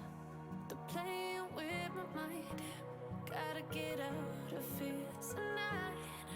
Oh, I wanna run off and fly. And I'll tell myself it's fine to be alone. Just to find somewhere that finally feels like home. Oh, oh, oh. I hate all this overthinking. Oh, oh, oh, oh. The more I swim, the more I'm sinking. Take me to a world of silver. No more heartbreaks, tears, painkillers. Take me somewhere unfamiliar. Bring me back to where we started out. Get me out of now. To where we started out. Get me out of now. To where we started out. La la la la la. Oh, oh. Get me out of broken hearts and starting fights. Turning truth to lies. Gotta get up, stop wasting time. Yeah, I wanna run off and fly. And I'll tell myself it's fine to be alone. Just to find somewhere that finally feels like home. Oh, oh, oh. I hate all this overthinking. Oh, oh, oh, oh. The more I swim, the more I'm sinking. Take me to a world of silver. No more heartbreaks, tears, painkillers. Take me somewhere unfamiliar. Bring me back to where we started out. Get me out of now. To where we started out. Get me out of now. To where we started out. Oh no.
I'm alone, I'm a broken home. I gave you all the bricks that I own and know.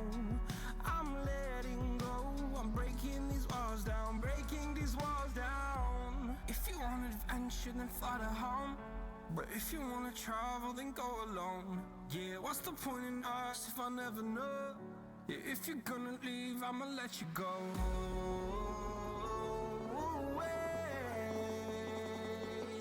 I'm tired of the pain. Go away. I'm tired of yesterday.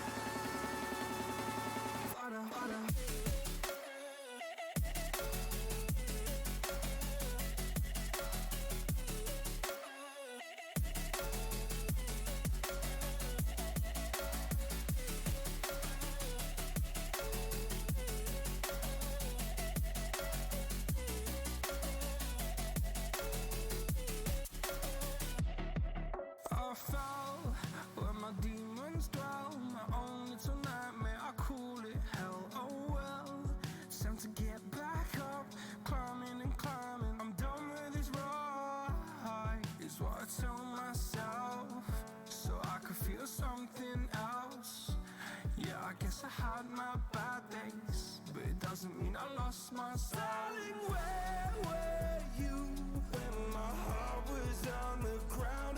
I thought time would prove that you would stick around. I guess time stood still, a king without his crown. Now I'm breaking and you're faking, girl. You never made us out.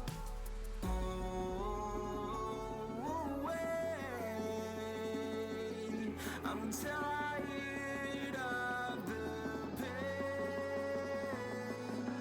Go away. I'm done with yesterday.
My heart rages around like an ocean in my head, because there are so many things that I left unsaid.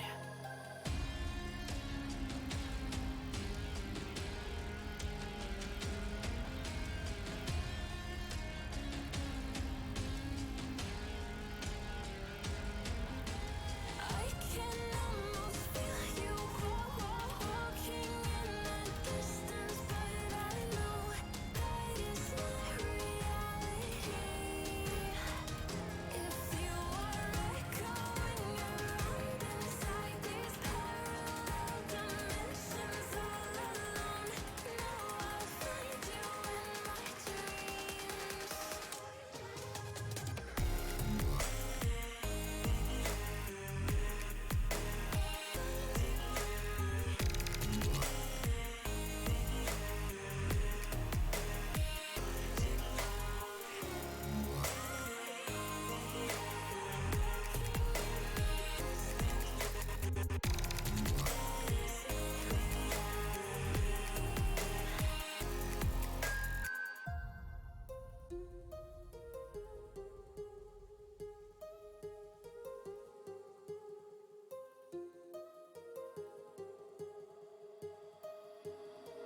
My heart rages around like an ocean in my head.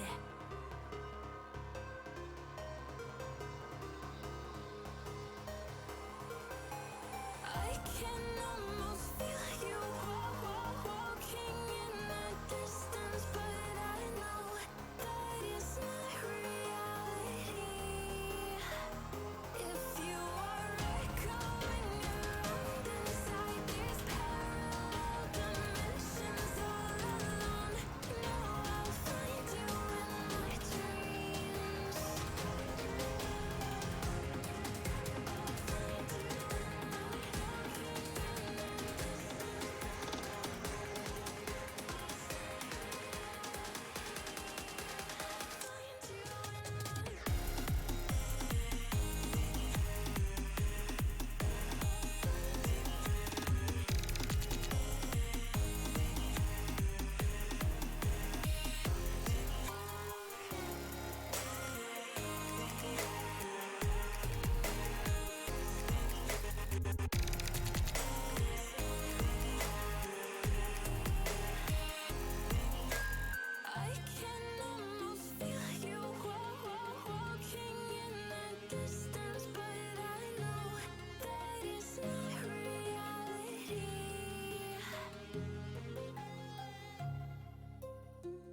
satisfied. My weakness comes and goes. My weakness comes and goes. I'm reaching out for the easy high. Please fortify this strength of mine. My weakness comes and goes. My weakness comes and goes.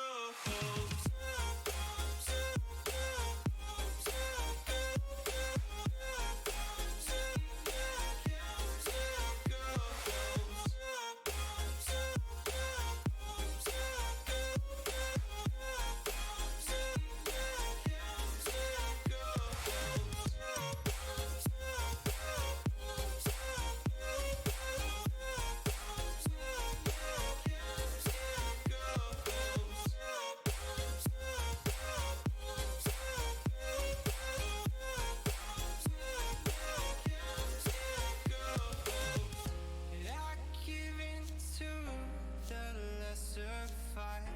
My body aches to be satisfied. My weakness comes and goes. My weakness comes and goes.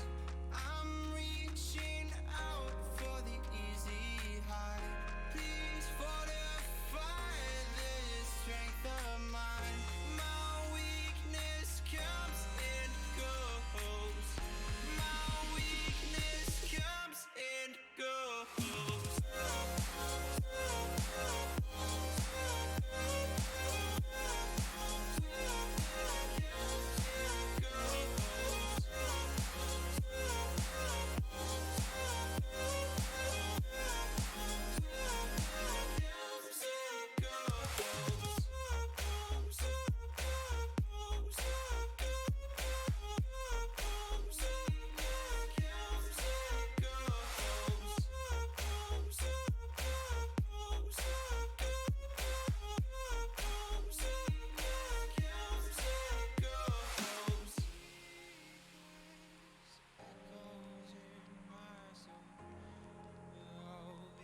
Echoes in my soul.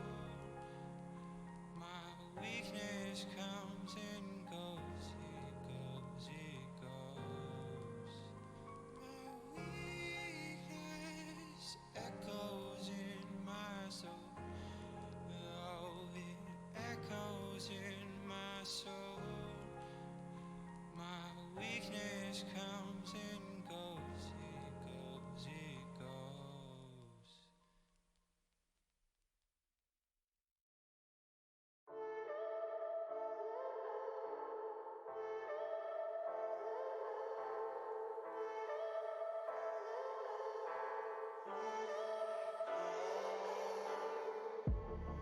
I'm feeling so hollow.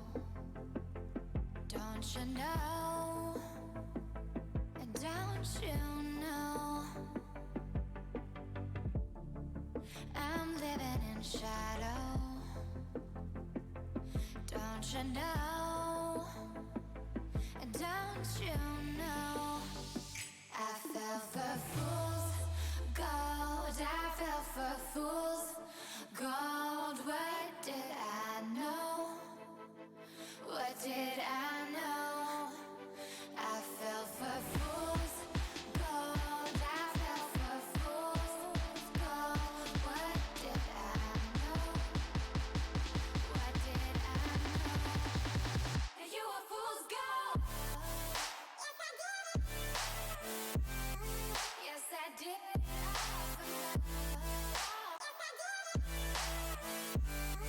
Yes, I did.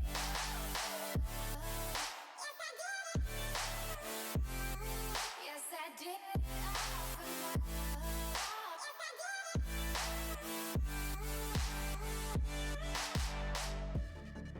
And I did it all for love. Yes, I did it all for love. Oh, they say fools believe in it, so I guess I'm one of them. Oh, don't you know? I fell for fools gold. I fell for fools gold. What did I know? What did I know? I fell for fools gold. I fell for fools gold. What did I know? What did I know? You were fool's gold. Yes, I did.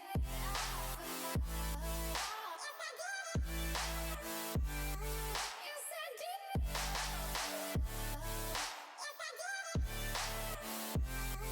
Yes, I did.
Don't look back, we're here to stay.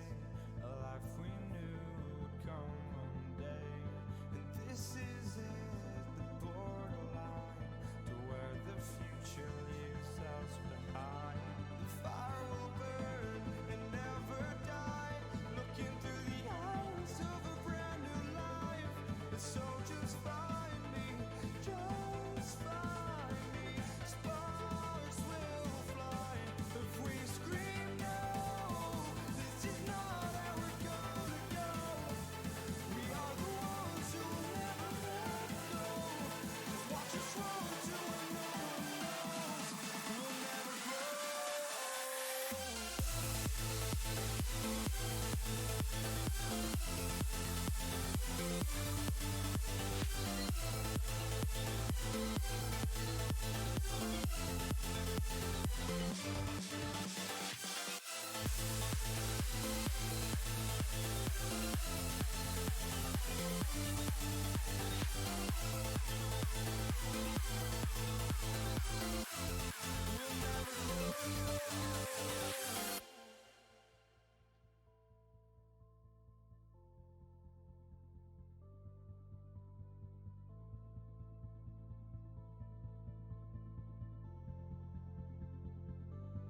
Don't look back, we're here to stay. A life we knew would come one day. And this is it, the borderline to where the future leaves us behind. The fire will burn and never die. Looking through the eyes of a brand new life. And so just find me, just find me. Sparks will fly if we scream no. This is not how we're gonna go. We are the ones who will never let go. Just watch us roll to where no one knows. We'll never grow.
I'm running away from the past I left behind.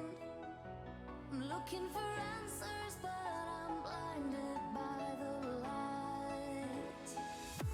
I'm lost in the music, can I stay here for the night?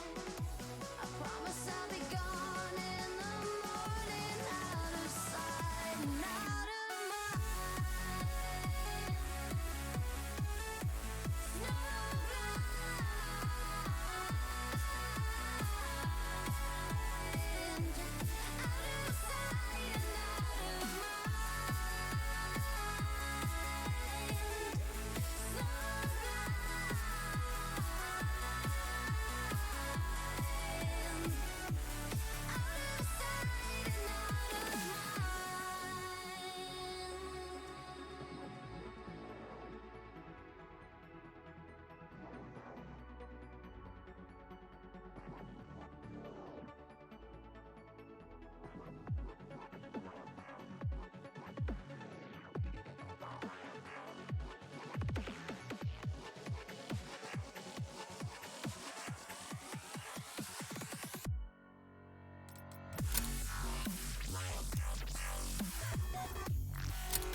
Standing still.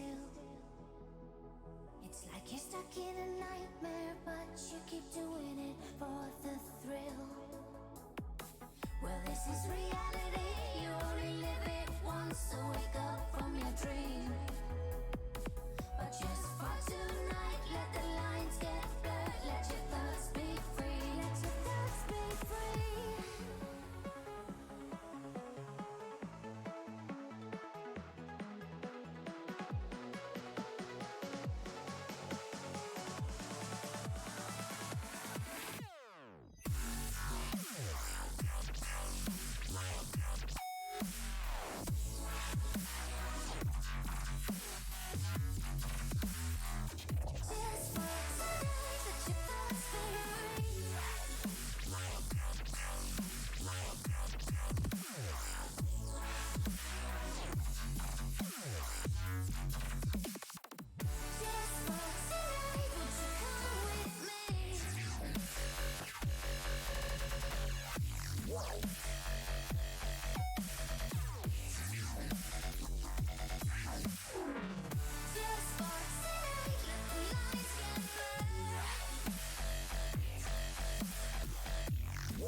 myself to come alive.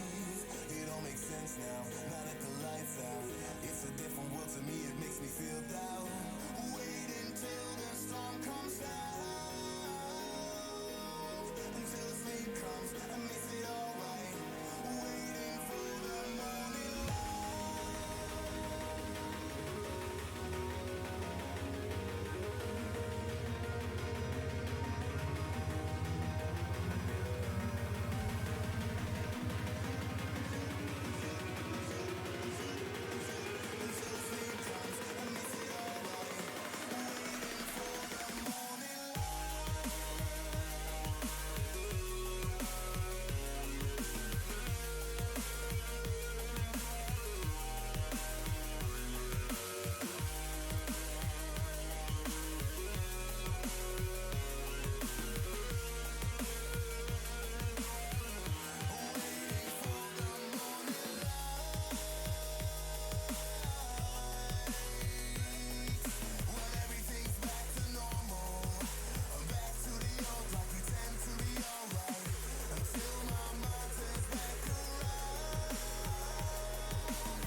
intoxicating your energy.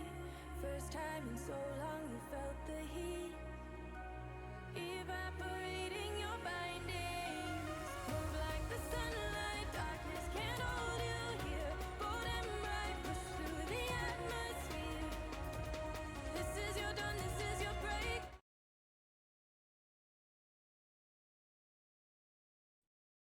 Hey, ladies and gentlemen, welcome back. This is, of course, your esports hub with Comica and Four Tricks, and we have you guys a lower bracket match to end off the night. Comica, are you a little interested in this match? I am, and the fact that not only is it a loser's bracket game, which means stakes are even higher, because if you lose, you're out. You can't get any of the money. There's no chance at it whatsoever. But I'm also excited because it's a team that we've already seen. It's Team Infamous, which is, in case you guys need a reminder, it's a team with Pharma, Pacer, and Parsa, and they will be going up against, correct me if I'm wrong, let's just take a quick look. It's Team Vendetta Upstarts. Vendetta Upstarts. And so, yeah, they just won the last game, and it was a pretty close one, so I'm relatively hyped about this. Yeah, the Vendetta Upstarts, they've been living in that lower bracket for quite some time, it seems. They won their matchup in the round 2 of lower bracket. Then they went on to play another matchup against Alpha Esports, which that was a tight one. Ended up being a 2-1 scoreline to finish that one off. And now they're up here against Team Infamous, who, before, to start off our entire stream, played against Team Canada and did look very evenly matched at times throughout the maps that they played on. The Search and Destroy for sure was super back and forth. The Hardpoint, the first one, super back and forth as well. But Vendetta Upstarts, maybe they're looking to continue that lower bracket run. These are best of 3s, right, Comica? No, this one is actually going to be a best of 5, believe it or not. Okay. Well, even better. We have ourselves, more maps guaranteed on the board for this matchup. Yeah, well, technically we'll have one more guaranteed, but, I mean, hey, one map is perfectly fine with me. Ladies and gentlemen, speaking of maps and being guaranteed, we've got 2 maps of Tuscan to start things off, and then Berlin. That's our guaranteed maps right there. Then, going forward, if the teams do try to take it to the distance, we'll be going to Bocage and Berlin. 2 maps. Well, I think, yeah, both maps we haven't actually seen yet. I think we've only seen Gavudu and Tuscan so far. Correct me if I'm wrong. We did have one Berlin, maybe? I'm not sure. I don't think we actually did. Yeah, we were watching Berlin off stream. Yeah, we were watching someone else's stream from previous bracket. But yeah, we have some new maps that we haven't seen yet today in play, but we have seen the comfort maps as we've talked about, Gavutu and Tuscan both being very common maps, as well as we did see 3-0s twice on stream earlier. So it's not like they were long series where we are going to be put into positions where obviously the other maps would play into effect or play a role in being brought up onto stream. But other information to maybe know about, we don't have yet the scoreline in the Masters of Ecuador matchup right now against Militia in that lower bracket. We will let you know when we do have a score update for that one. Virus Black has taken down Team 021, so they have moved on to the next round in that lower bracket. Strike X taking down Valence, the team that we saw earlier on tonight playing in that winners bracket. In the lower bracket, Strike X moves on. And Strike X will, in fact, face the winner of this matchup here coming up on stream. They'll face the winner here, and I'm gonna go out on a limb and say Team Infamous is probably the team here who I'm thinking has the better opportunity to win this series. I do know a few players on the side of Vendetta Upstarts, so we'll see. But right now, there are some technical errors and issues that the teams are dealing with at the moment with the lobby. So we'll be cutting to a short break, and we'll be back when we get the map loaded in, ladies and gentlemen. So for now, we'll see you guys.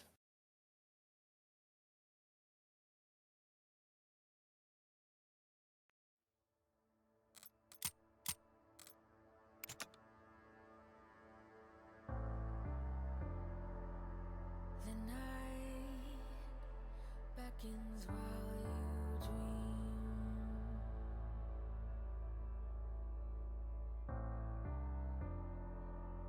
A life never lives in peace.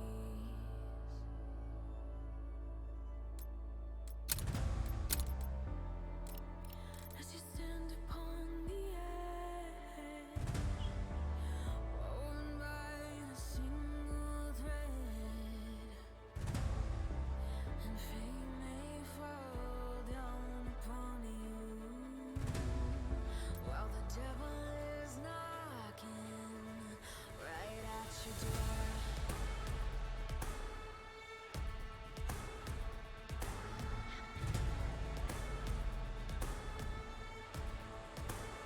So are you restless?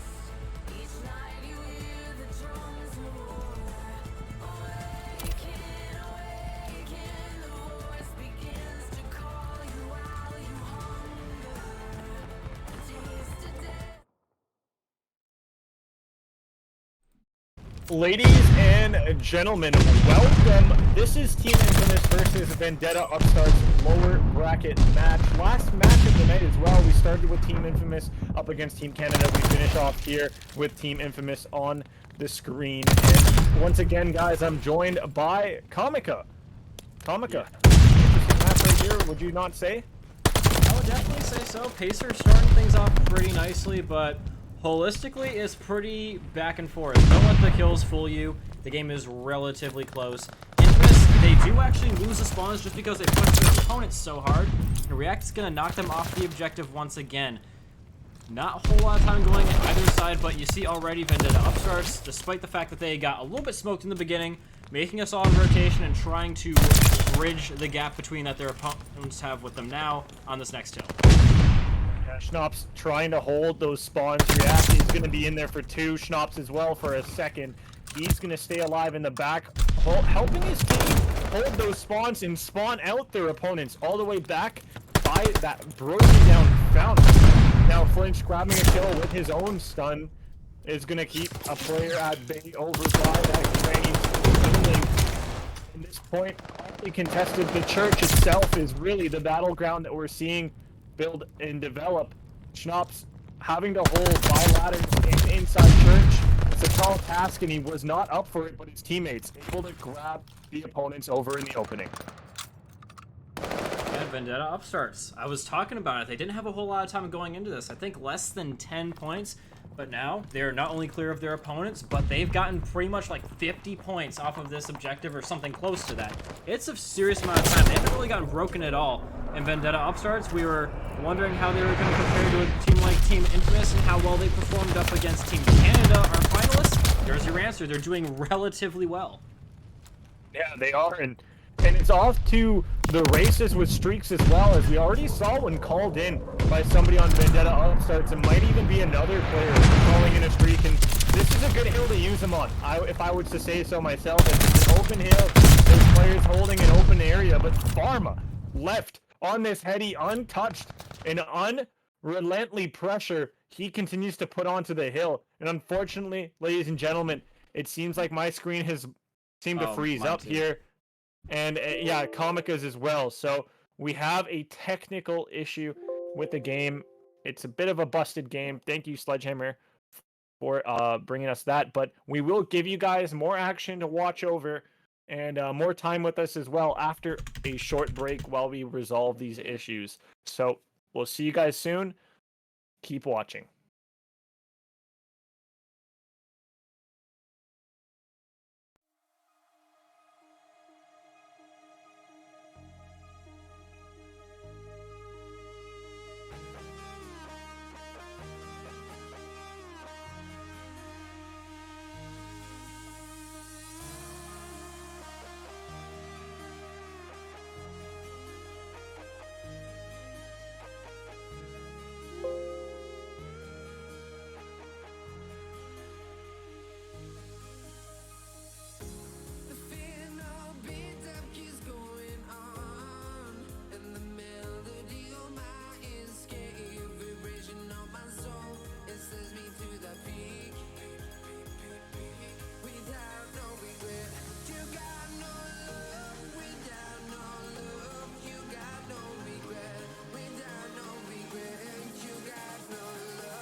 open eye, feel the waves cut through me, hypnotized by the sounds I'm breathing in. Hold tight, chemicals collide. Hold tight, hold tight, hold tight. Dripping lights paint the skies, all because of you. Dripping lights paint the skies, only you can make me move.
Ladies and gentlemen, welcome back. This is Vendetta Upstarts versus Team Infamous losers bracket matchup, and I am joined here on the Esports Hub channel with my homie Kamika.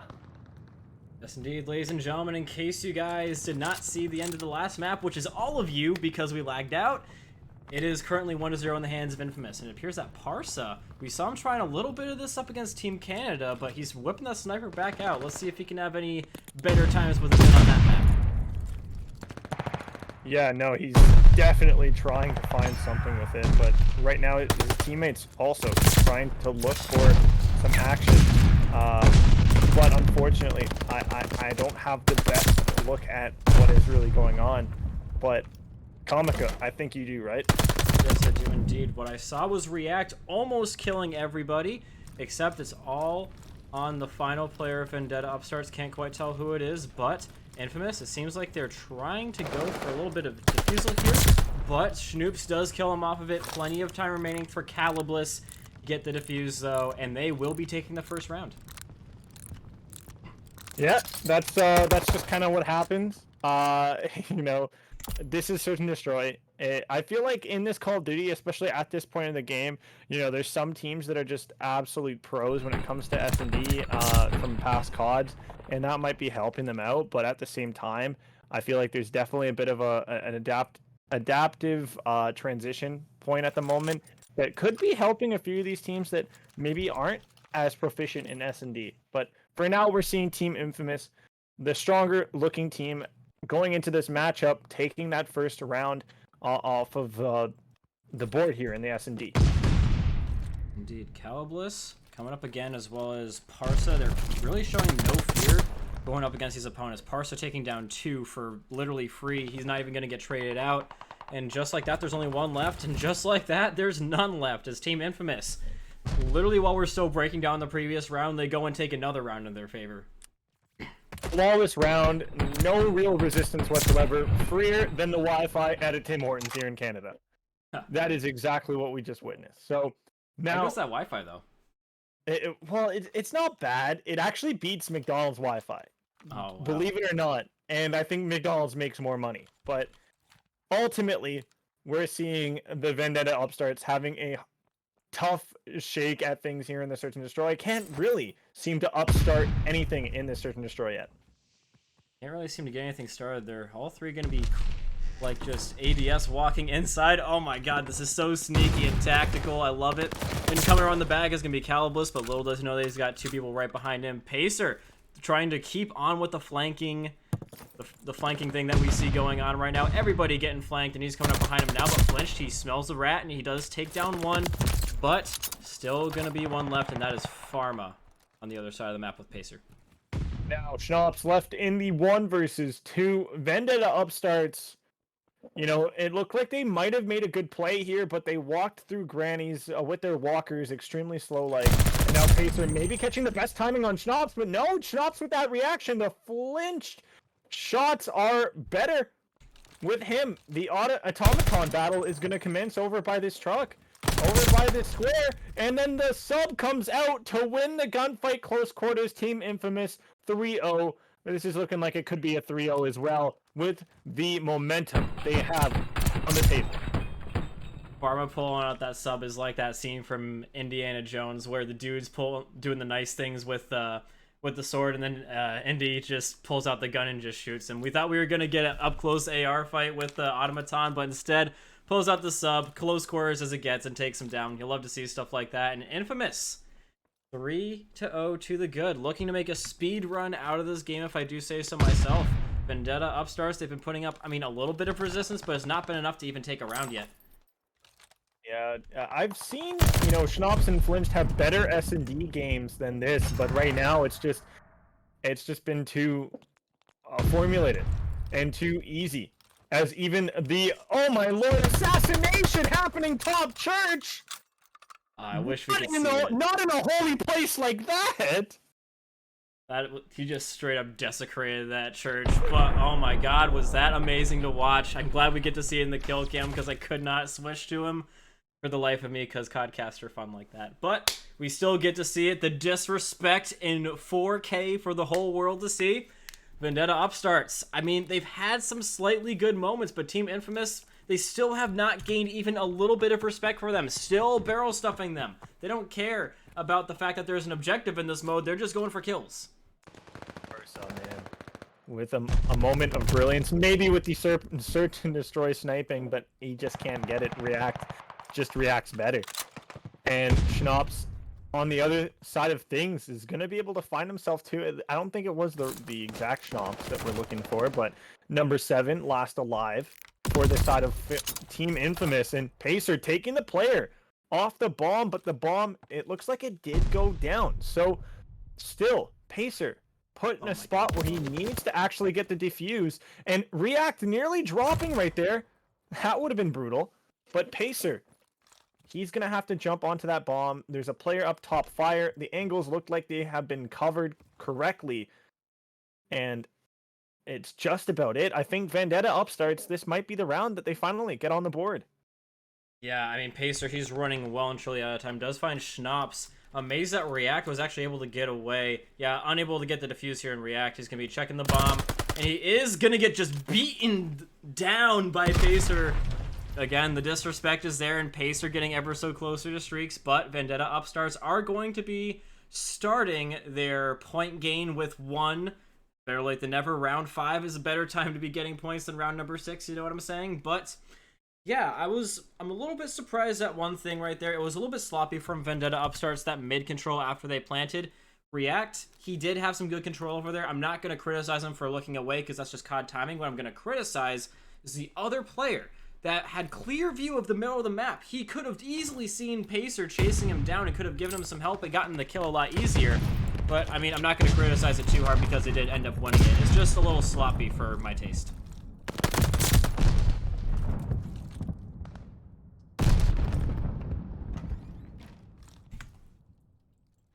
Team Infamous rotating nicely over to the B site, and it does appear that we've got somebody who was AFK but now back. Splitting up is going to be Team Infamous. A little bit surprised at that, but oh, wow. Great. Again, I don't think it was just us this time, though, Trix.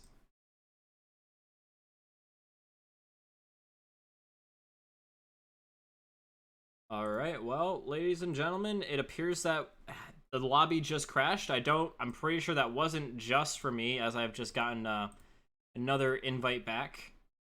And so, yeah, we're going to see if we can get right back in here as soon as is humanly possible.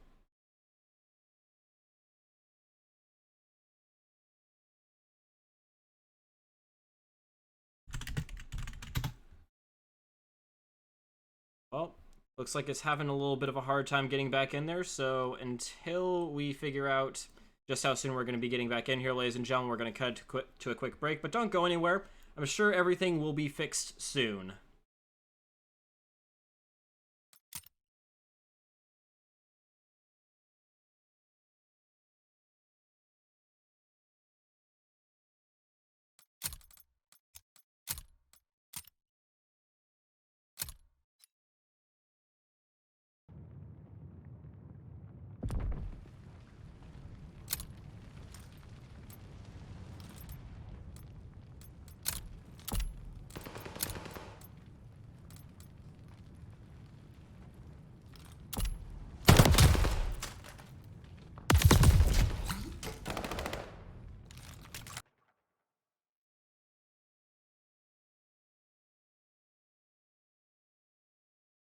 Well, ladies and gentlemen, I had an issue I had to deal with. The stream had an issue it needed to deal with, but we're back and we have, unfortunately, only the spectating perspective to look through, and we are right now with reloads, and it looks like he's in a 1 versus 2, trying to clutch things up for his team in Vendetta Upstarts. Yep, he's got the bomb, and he's all by his lonesome, trying to find his way around here. Obviously, we can't see where his opponents are either, but apparently there was one still chilling in the spawn. Somehow ran a little bit past him. Ah, Parsa was down the other alleyway. That's a little bit of a tough one for reloads. Can't always figure out all those corners. But either way, scoreline is going to be the same, or actually slightly different. It is going to be 2-5 in the favor of Team Infamous. Yeah, Infamous right now just still continuing to be too hot to handle for the side of Vendetta Upstarts, but definitely we gotta try to have some faith for this young up and coming roster. Reloads back on with him up top. Church, he's gonna look to rotate around, try to cover the bases over by B. We'll spot a player just the feet as he dissipates into the dark.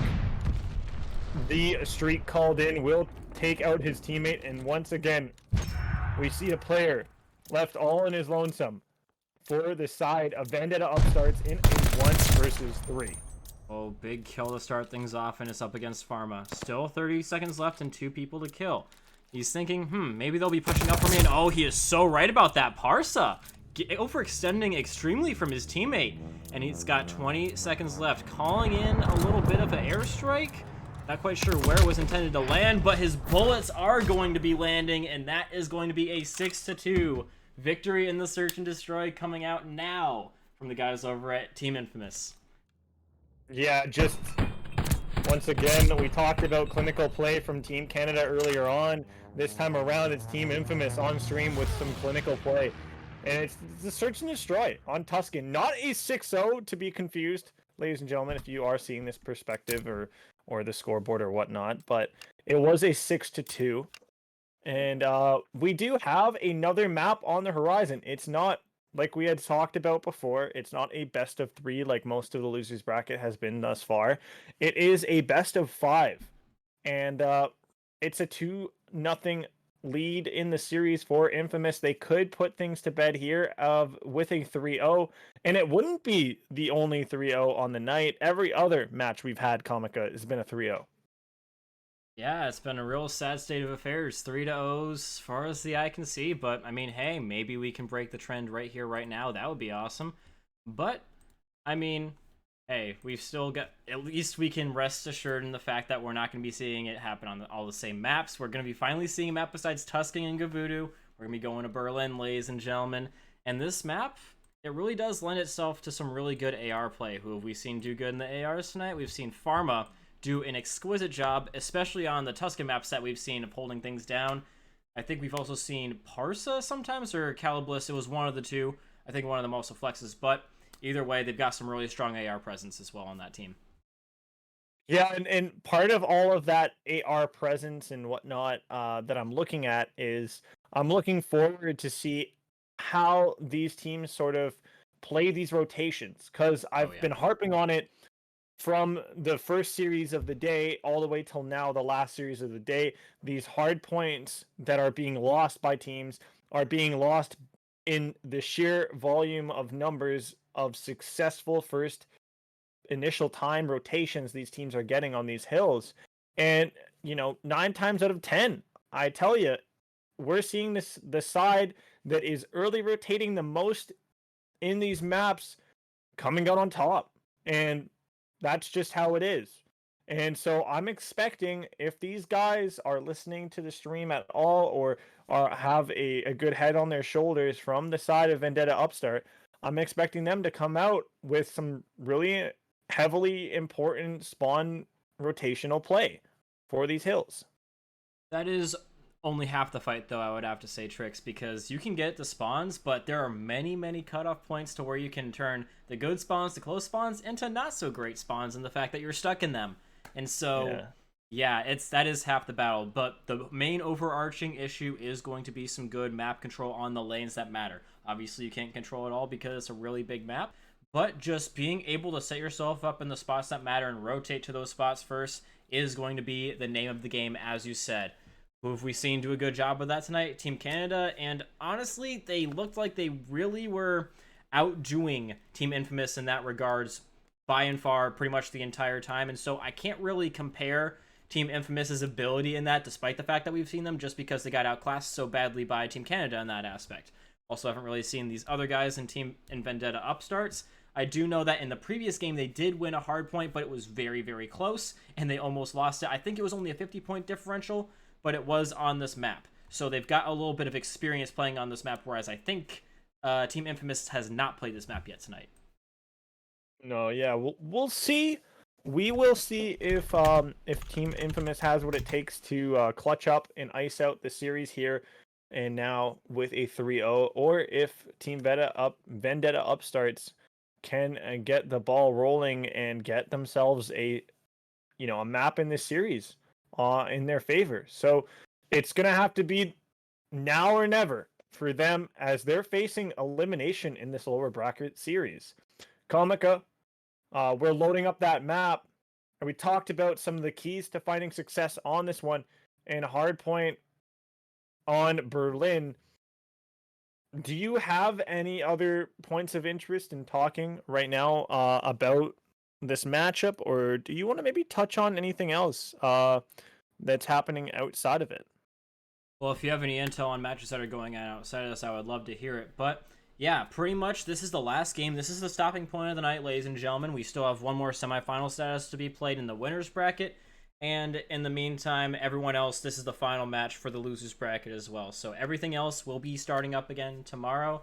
So pretty much everything to play for. You're either going to end the night with a bang, or you're going to go down in flames. It's literally one way or the other. I thought you were going to go with the whimper. I thought you were going to go with the whole big bang sort of. It started with a, what is it?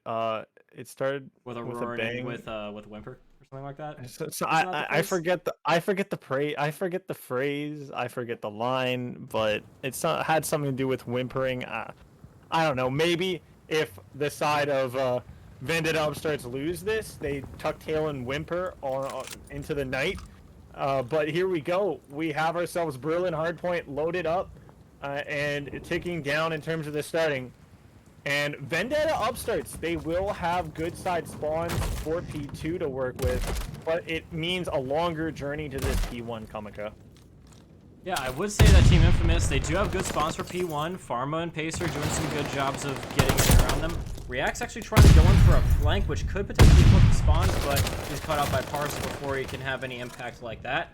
And yeah, honestly, Team Infamous, I see that them being able to get a lot of time off this. They've got some good subs in this close range area, and it's going to be pretty hard for Vendetta upstarts to break them out of these positions that they're in when they're all in opposite corners. Yeah, huge gunfights being won by reloads over by the train tracks. It's keeping players at bay from flipping out, and that's going to be something they have to worry about. Getting ready for this P2 to come online. React, second last player over by this P1. He's going to be looking to stay alive and maybe grab that scrap, but as I say so, he gets cut down.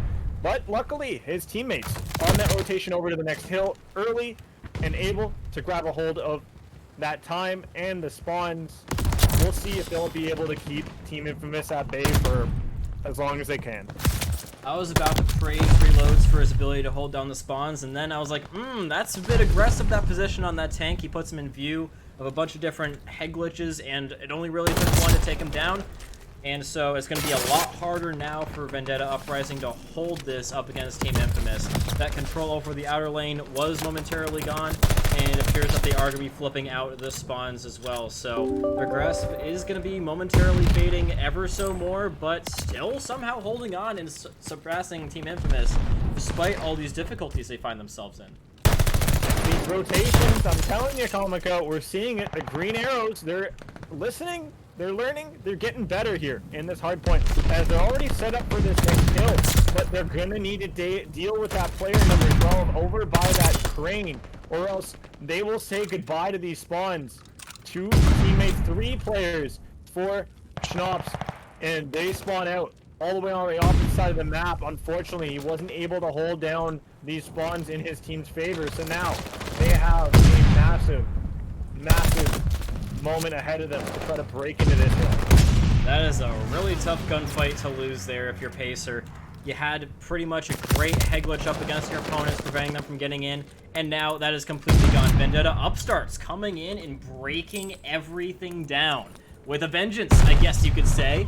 And yeah, they literally uproot them from the objective and the spawns with a good amount of time remaining. And normally 20 seconds isn't such a good amount of time remaining, but you got to take into account the fact that the game is so stinking close. And they've also got a rotation for next, so they can afford to do things like this, and it's actually very helpful for them to do so. Team Infamous is going to be there in some sort of force, Pharma being a really good amount of force in his own right, but Schnaps is onto him, and he might be able to get some good kills. He's actually going to reveal himself before he can really have any impact at all, sadly. Yeah, but reload snappy right there onto Pacer, looking to continue to play this warehouse to a T if he can. He gets up top, he looks for a few players up above, he gets onto this awning, maybe he finds the player below him. No, he catches the players in the spawn, he finds Pharma for free, and he's unfortunately unable to find any more as he gets taken down. Schnaps trying to repress from the train tracks, but that's only a one-player push that's going to be unsuccessful at best. Vendetta Upstarts, unfortunately, they started pretty hot. Right now, getting a bit cold on the ends of this P4, but P5, that is just about up. Yeah, and they're pretty much... This is actually a great position for Vendetta Upstarts to be in. They've got crossfire positions on every single spot. They've got number 2 in Schnaps watching the right entrance. They've got another player, I think that's React, watching over the top. Literally, if Infamous try to get on the objective at all right now without taking on 2 of these positions that they have, that Vendetta have right now, they're going to get smoked. And now Vendetta, they've literally got such a good spot that they can go onto the objective without really any fear of getting chowed out. Only thing they really got to worry about is getting killed by a stray flash grenade. His positions were absolutely superb, and getting them into the position that they're at right now with a lead, passing 100 points first. That's got to be some spicy meatballs right there that they are enjoying here on Berlin. And P5. It's more fruitful than I had it is more fruitful than I had anticipated. Sorry guys, I had a technical glitch in my head, and I am trying to resolve it. But yeah, that is, going off of what you said there, that is honestly one of the best P5 holds that I have seen pretty much done in my competitive experience yet for this map. That they've gotten more time off that than pretty much anybody really has. Calibris doing a good job of holding things down onto P1, but we're seeing Vendetta Upstarts making some good rotations of their own. Team Infamous, the reason why they had such a good performance on this last one is because they started with these good spawns, but when it's not given them by default, they're having a lot harder of a time keeping control over it. They do get back in there now, and Pacer making some good impact with a solid grenade. But Vendetta Upstarts, they're making good fights for these spawns here as well, as they do find Pharma rotating for it, and now they've gotten a good amount of time and a solid rotation in their back pocket. Yeah, it's solid rotation, a lot of time. You know, I feel like only one of those things is kind of true at this moment, because Vendetta Upstarts, they got some scraps off of that last hill, and they're getting initial time on this P2. This is about baking a cake and eating it as well, and I feel like they're poised to do so right now, especially with the way their team's shotting, and they're setting their players up in the right spots to really hold down the back, with React catching anybody coming through broken in the middle. Shock with a nice catch on a player just crossing through there. The reaction towards Docs is good as well, with all of the players putting their attention towards it, and we're seeing Vendetta Upstarts evening out the playing field at 144 and at 140 and counting. And that's a team wipe for Team Infamous, so a lot of time pretty much going to have to be seceded to Vendetta Upstarts. There's not really a way that they can shell this while still getting good positioning for the next hill, or at least ascertaining that they have good positioning for the next hill. And yeah, they're going to keep on trying to go in there, but good thing for them is that they do have some good spawns. But again, it's not as concrete as it could have been. React slipping through the cracks, and Reload's going to be slipping around the side here again. Their main run-up to their spawn is going to be wide open for the taking. player number 3. That's the one player that we can't watch right now. He's harassing them in their spawn. He's going to get a little bit of help from Pacer taking down Parsa, but this is going to be a little bit of a wrench in the machine for Team Infamous if they're going to try and reinforce the objective. 100%. Reloads, holding this window from fire. It's going to have information on multiple players spawning up, and his teammates are going to be able to take them down as well in quick succession. So, with 30 seconds remaining, and Vendetta getting a better shake on the hill, or at least a better hold on the hill, you've got to feel like they're in a better position to get this map to go their way, especially when you look at the points with how close they are, but at the same time, how close they are to really gapping their opponents potentially off of some of this time. But Team Infamous, they hold strong in their aggression onto the hill, and they force Vendetta Upstarts to make a massive 3-man push through docks and one player to cut off anybody lurking through mid. Does a great job in getting rid of that one player that was lurking there. And right now we're maybe seeing Vendetta Upstarts with a upstarted session over into the back of Warehouse that's looking to maybe get them on the board with more time and the hill in their hands. Yeah, honestly, I'm very impressed with Vendetta Upstarts and their ability to break Team Infamous off these hills. That last hill that we just saw, it was really close, but it was an expert level break into a very well set up Team Infamous. They literally got good map control. They transitioned that into cutting them off from the spawn, and then they transitioned that into rooting them out of the objectives. No reinforcements possible to come in, and they were able to capitalize on it very quickly. That was incredibly well done, and we see it a little bit here again. They ripped the spawns clean away from Team Infamous. But the thing is, Vendetta Upstarts, they went in very strongly for this objective. Didn't get a whole lot of fruit for their labors, as the game is now even Stevens. And Team Infamous, they're going to be making it so that it's not going to be as easy for Vendetta Upstarts to get a ton of time off this hill like they did the last time. Yeah, for sure, but Reacts, he's got himself an opportunity to find himself multiple kills, but his teammates are going to come in for the assist and find the kills themselves. It's 190 points plus for both of these teams. This is about as close as could be. It's arguably closer than me and some of my parents at the moment. And I'm getting real with it. I am. But Vendetta Upstarts, they're doing such a strong job in fighting tooth and nail. You gotta love this level of play coming out of them in such a dire straits moment in this competition, as they're in the lower bracket, about to be 3-0'd.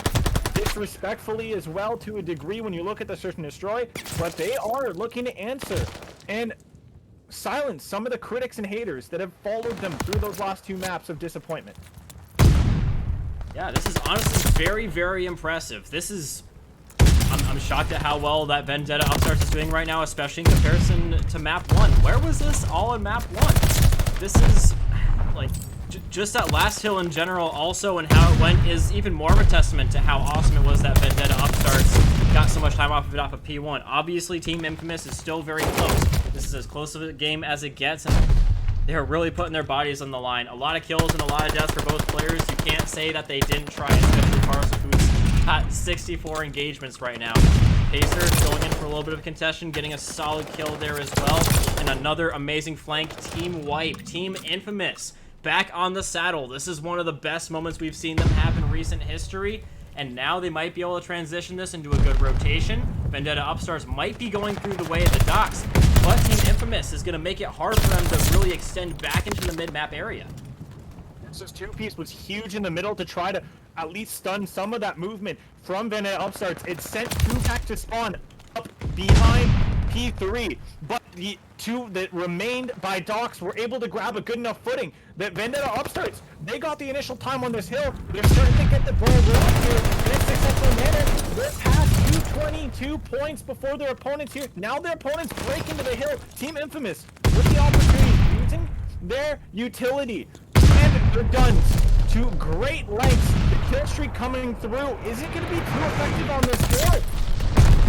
Schnapps does find one player somehow, some way, and his teammates break into the hill, but nobody once again can win things on this hill. Oh my god! Pacer and Pharma just going to town there, breaking in and taking names. They won't be able to win off of it now, but they're getting so dang close. Vendetta upstarts for the first time, beating their opponents on the rotation. Might have the docks, but Pharma is going to be getting a little bit taken down. Team Infamous, one good thing that they're doing here is coming at it from multiple different angles, and this might just overload Vendetta upstarts with the Chaos. But it seems like they're doing a pretty decent job in the Chaos until just now. Parsa frying people alive alongside Cannibalists.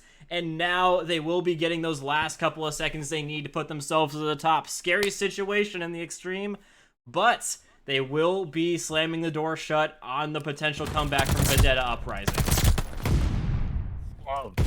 That I want to send to all Vendetta Upstart fans, supporters, the players is just, it's just, there's no way to count how much I want to love them, because they put it all on the line there. They gave us every single ounce of energy they had left, and a heartbreaking finish at the line. It wasn't the time that had, ended things. It was points. It was close.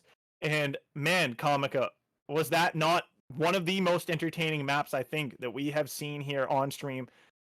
Potentially, out of all of the matchups and maps we've seen on stream since this COD even came out. I just want to say, again, Vendetta Upstarts. That was very nice, despite the fact that you lost that. Obviously, Team Infamous, they played the game a lot better, and they were able to get some solid rotations, but Vendetta Upstarts, you can't take it away from them. They had some awesome takes on these objectives, very well executed. And that's even besides some of the gunfights, which is what a lot of people like to watch. I love to watch them break that P4. I love to watch them get control over that P5 and that P3 as well. Those were some awesome moments for them.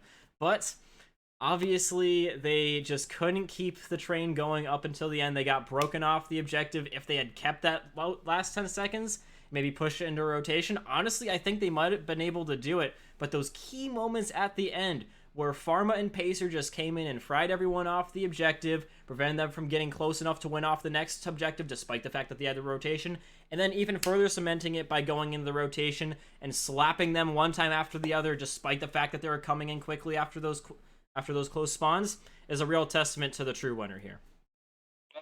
For the fans of Team Infamous, they are happy. You guys are happy.